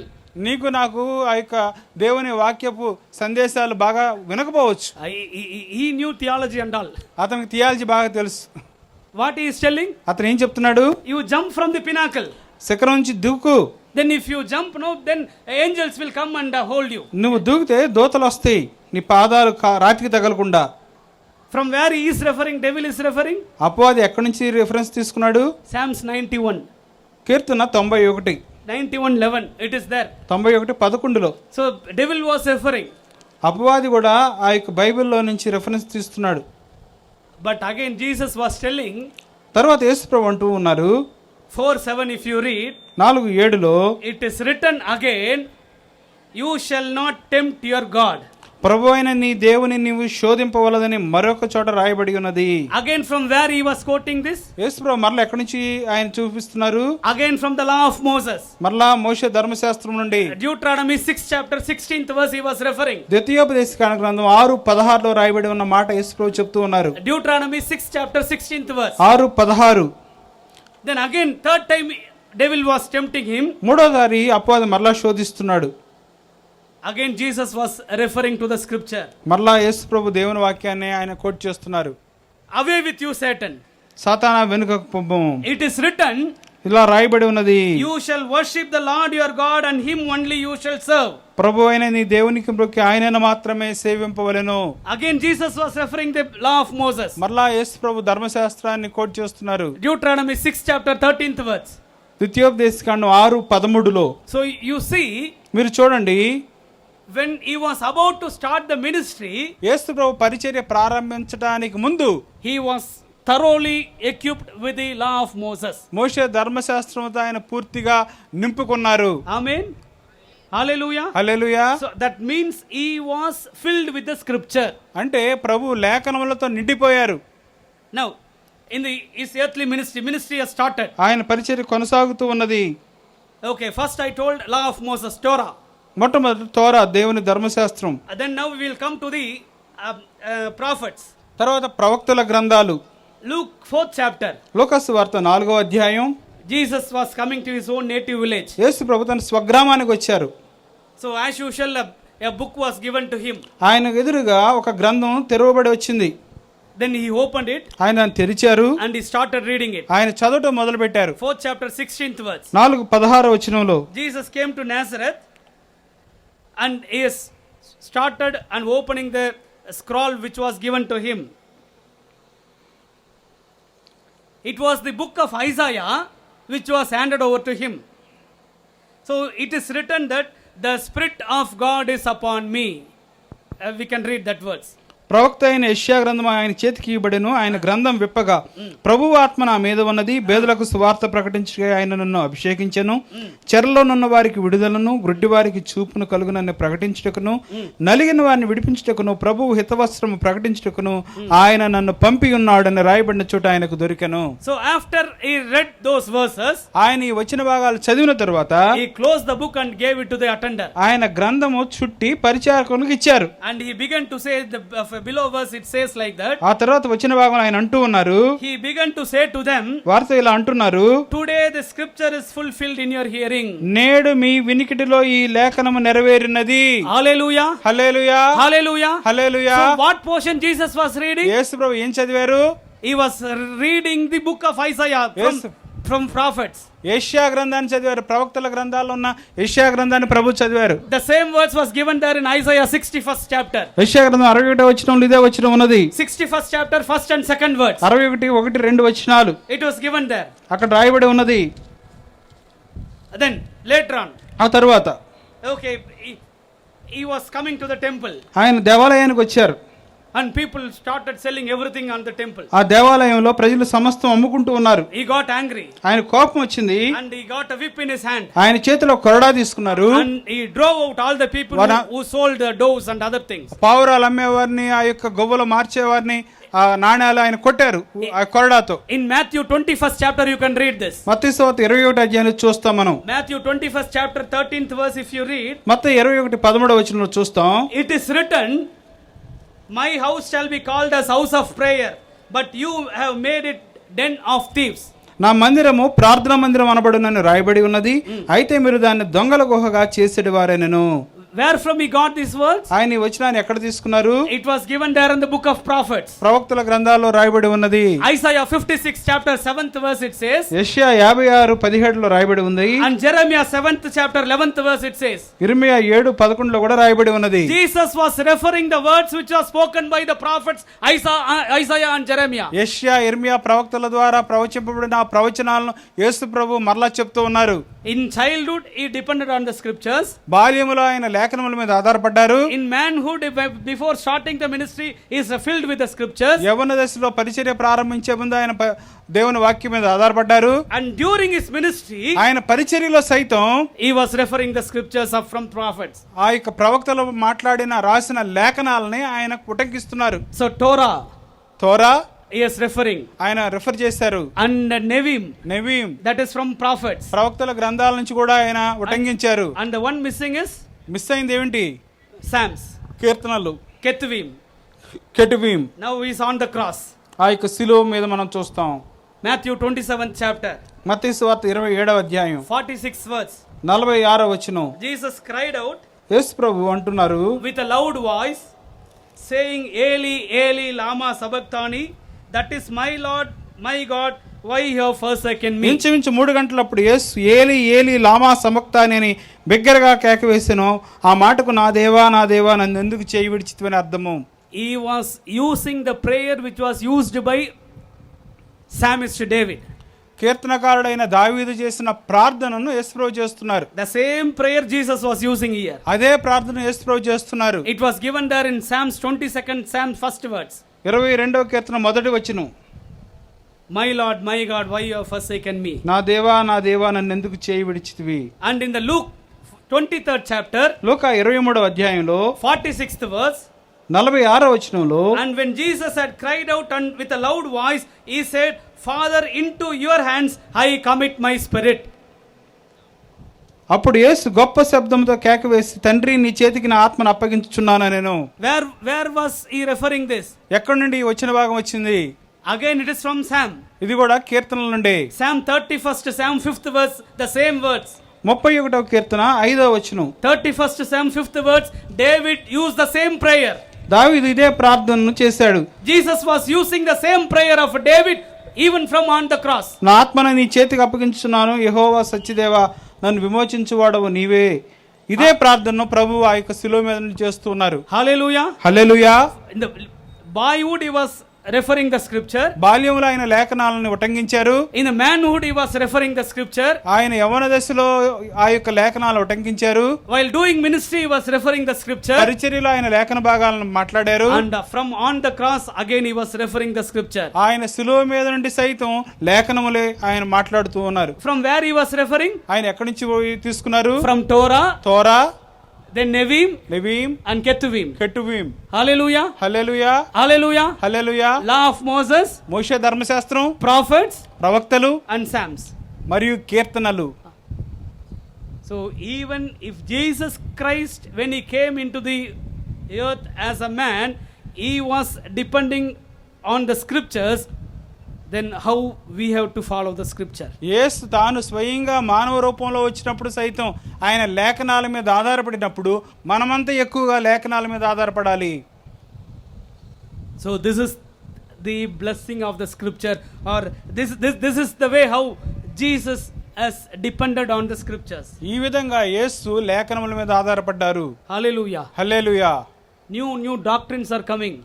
నూతన సిద్ధాంతాలు వస్తున్నాయి. Novel teachings are coming. విపరీతపు ధోరణులు వస్తున్నాయి. And nowadays YouTube, all nonsenses are coming. YouTube లో పనికిమాల చెత్త అంతా వస్తుంది. Whatever they think they'll upload in that new YouTube. వాళ్ళు ఏది తలిస్తే అది యూట్యూబ్ లో అప్లోడ్ చేసేస్తున్నారు. And sometimes we are getting confused. కొన్ని సందర్భాల్లో మనం గజిబిజి అయిపోతాం. Hey, he is telling one thing, ఈయన ఒకటి చెప్తున్నాడు, that brother is telling another ఆ thing, సహోదరుడు వేరొకటి చెప్తున్నాడు, that brother is telling another, మరొక సహోదరుడు మరొకటి చెప్తున్నాడు, and he is telling one more thing. ఈయన మరొక విషయం చెప్తున్నాడు. What to follow? ఏది అనుసరించాలి, which is right? ఏది సరైనది? For all this question my Bible answers. ఈ ప్రశ్న ప్రశ్నలను అడిగి నా బైబిల్ జవాబిస్తూ ఉంది. Hallelujah. Hallelujah. If I follow the scripture, నేను లేఖనాన్ని అనుసరిస్తే, if I follow the word of God, దేవుని వాక్యాన్ని అనుసరిస్తే, and word of God will inspire me. దేవుని వాక్యం నాకు సరైన ప్రేరేపణ ఇస్తుంది. This is right and this is wrong. ఇది మేలు ఇది కీడు అనేది దేవుని వాక్యం నాకు బోధిస్తుంది. Now a new doctrine, another new doctrine is coming. I want to tell about the doctrine. It is called hyper grace. ఇప్పుడు మరొక నూతన సిద్ధాంతం వస్తుంది, అది అత్యధిక కృప. Hyper grace. అత్యధిక కృప. What is this hyper grace? ఈ అత్యధిక కృప అంటే ఏమిటి? By grace we have been saved. కృప ద్వారా మనం రక్షింపబడ్డాం. We believed and we by faith through his grace we have been saved. విశ్వాసము ద్వారా కృప ద్వారా రక్షింపబడ్డాం. But some Bible teachers or some false doctrine teachers are telling, కొంత అబద్ధ బోధకులు బైబిల్ బోధకులు చెప్తున్నారు, because of his grace we have been saved. ఆయన కృపను బట్టి మనం రక్షింపబడ్డాం. He has died on the cross. ఆయన శిలువ మీద మరణించారు. For the sins what we have committed already. ఇప్పటికే చేస్తున్న పాపాలుగా ఆయన మరణించారు. And for the sins what I am doing at present. ఇప్పుడు చేస్తున్న పాపాల కోసం. And what the sin I am going to commit in future. రేపు చేయబోయే పాపాల కోసం కూడా. Because for all the sins he has been died. అన్ని పాపాల కోసం ఆయన శిలువ మీద మరణించారు. You just imagine. మీరు ఊహించండి. Died for our sins means okay. మన పాపల వరకు మరణించారంటే సరి. For our past sins, గత పాపాల కొరకు, for our present sin, ప్రస్తుత పాపాల కొరకు, and for our future sin already Jesus died. భవిష్యత్తు పాపాల కోసం కూడా చనిపోయారు. So no need to confess. ఇంకా ఏం ఒప్పుకోవక్కర్లేదు. This is the teaching of hyper grace. ఈ అత్యధిక కృప వాళ్ళు చెప్పేది ఇదే. Then already very difficult to control our people. ఇప్పటికే మన ప్రజలను కంట్రోల్ చేయడం కష్టం. One pocket one mobile, another pocket another mobile, another pocket another mobile. So many mobiles are there in one body itself. ఎన్ని జేబుల్లో అన్ని mobiles. Then how to control this? ఎలా మనం స్వాధీనపరచగలం? Even in future what sin we are going to commit already he has been died. ఇప్పటికి చేసిన పాపాలు కాదు, చేయబోయే పాపాలు కూడా ఆయన శిలువ మీద మరణించారు. How boldly they are teaching the false doctrine. ఎంత ధైర్యంగా వాళ్ళు అబద్ధ సిద్ధాంతాలు బోధిస్తున్నారు. And people are running behind them. ప్రజలు వారి వెనక పరిగెడుతున్నారు. And some people are clapping their hands, hallelujah, praise the Lord, praise the Lord. కొంతమంది చప్పట్లు కొట్టి హల్లెలూయా ప్రైజ్ లార్డ్ అంటున్నారు. They don't know the difference between evil and good. మేలుకు కీడుకు వ్యత్యాసం వారికి తెలియదు. They don't know to interpret the Bible in the correct way. బైబిల్ని సరిగా వ్యక్తీకరించడం వారికి తెలియదు. So this is what called as extra biblical revelation. దీన్నే బైబిల్ని మించిన ఆ యొక్క ప్రత్యక్షత అంటాం. Amen. Hallelujah. Hallelujah. So this hyper grace, this is a new doctrine. I don't know whether it is in AP it is there or not. In Tamil Nadu now it is prevailing. ఈ అత్యధిక కృప వాళ్ళు ఆంధ్ర వచ్చారు లేదో తెలియదు కానీ తమిళనాడులో నిండిపోయారు. All IT people and all they are going behind this hyper grace. IT people అంతా కూడా ఆ యొక్క దానిలోకి వెళ్తున్నారు, అత్యధిక కృపలోకి. Because no other option. వారికి వేరొక దారి లేదు కదా. Everywhere sin. ప్రతి చోట పాపం. So future sins also Jesus died. భవిష్యత్తులో చేయబోయే పాపాలు కూడా ఇప్పుడే క్షమించబడుతున్నాయి. I think this doctrine seems to be better. ఇది చాలా బాగుంది సిద్ధాంతం. These people are telling of you if sin means God will punish, but Jesus has already died for my sin what I am going to commit in 2025 also. ఈ ప్రజలేమో పాపాలకు దేవుడు శిక్షిస్తాడని చెప్తున్నారు. 2025లో నేను చేసే పాపం కూడా ఇప్పుడే క్షమింపబడుతుందని వీరు చెప్తున్నారు. ఇది బాగుంది. Dear brothers and sisters, ప్రియ సహోదర సహోదరులారా, all these new varieties of doctrines will come. ఈ నూతనమైన ఇలాంటి సిద్ధాంతాలను పుట్టుకొస్తూ ఉంటాయి. To escape from all these novel false doctrines, ఈ నవీన కాలపు అబద్ధపు సిద్ధాంతాల నుంచి తప్పించుకోవాలంటే God has given this in our hands in our own language. దేవుడు మన సొంత భాషలో మన చేతిలో ఆయన వాక్యాన్ని ఇచ్చారు. Hallelujah. Hallelujah. Hallelujah. Hallelujah. Hallelujah. Hallelujah. Lord of God is perfect. ప్రభువైన దేవుడు పరిపూర్ణుడై ఉన్నాడు. దేవుని వాక్యము ధర్మశాస్త్రం పరిపూర్ణమైనది. It converts our soul. అది మన యొక్క మనసును తేలికపరుస్తుంది. The testimony of the Lord is simple. దేవుని యొక్క వాక్య సాక్ష్యము సరళమైంది. Making the wise simple. ఆయన యొక్క జ్ఞానులకు తెలివినిస్తుంది. The statutes of the Lord are right. దేవుని యొక్క వాక్య సిద్ధాంతాలు సరైనవి. The commandment of Lord is pure. దేవుని యొక్క వాక్యము పవిత్రమైంది. It enlightening our eyes. మన యొక్క కళ్ళకు అది తెలివినిస్తుంది, దారినిస్తుంది. The judgment of Lord is true. దేవుని యొక్క తీర్పు అనేది సత్యమైనది. And righteous altogether. అది నీతి మార్గంలో మనం నడిపిస్తుంది. This you can read in Psalm 19. కీర్తన 19లో మనం చదవచ్చు. Lord, the voice of God is powerful. దేవుని యొక్క వాక్యం శక్తివంతమైంది. The voice of God is majesty. దేవుని యొక్క వాక్యము full of majesty. 29th Psalm. Lord, the voice of Lord is powerful. యెహోవా స్వరం అగ్నిజ్వాలను ప్రజ్వలింపజేయుచున్నది. The voice of God is full of majesty. ప్రభావ మహాత్మ్యములను యెహోవాకు ఆరోపించుడి. The voice of Lord breaks the cedars. యెహోవా స్వరము దేవదారు వృక్షములను విరుచును. The voice of Lord divides the flames of the fire. యెహోవా స్వరం అగ్నిజ్వాలను ప్రజ్వలింపజేయుచున్నది. The voice of the Lord shakes the wilderness. 8వ వచనం, యెహోవా స్వరము అరణ్యమును కదిలించును. The voice of the Lord makes the deer to birth. 9th verse if you read. యెహోవా స్వరము లేళ్లను ఈనజేయును. Amen. Amen. This is the word of God. ఇది దేవుని యొక్క వాక్యమై ఉన్నది. This is the word of God. ఇది దేవుని వాక్యమై ఉన్నది. If you come back to Psalm 119. కీర్తన 119లో వచ్చినప్పుడు Remember these three Psalms 19, 29 and 119. 19, 29, 119 గుర్తుంచుకోండి. It talks about the majesty of the word of God. దేవుని వాక్యం యొక్క గొప్పతనాన్ని వివరిస్తాయి. The psalmist who wrote Psalm 119, he was referring. 119వ కీర్తన రాసిన కీర్తనకారుడు చెప్తున్నాడు. 165 verses are there, very big psalm. 172 వచనాలు ఉన్నాయి. In the beginning he was telling in 25th words, revive me O Lord according to your word. 176 క్షమించండి. 25వ వచనం, నా ప్రాణం మంటిని హత్తుకొనుచున్నది, నీ వాక్యము చేత నన్ను బ్రతికింపుము. Revive me according to your word. నీ వాక్యము చేత నన్ను బ్రతికింపుము. And in the middle 107 if you read, revive me according to your word. 107లో కూడా అదే వాక్యం రాయబడి ఉన్నది, నీ మాట చొప్పున నన్ను బ్రతికింపుము. And in the end of the Psalm 154th verse if you read, same verse was repeated, revive me according to your word. 154లో కూడా నీవిచ్చిన మాట చొప్పున నన్ను బ్రతికింపుము. Word of God దేవుని వాక్యము still speaking to us. ఇప్పటికి కూడా మనతో మాట్లాడుతూ ఉంది.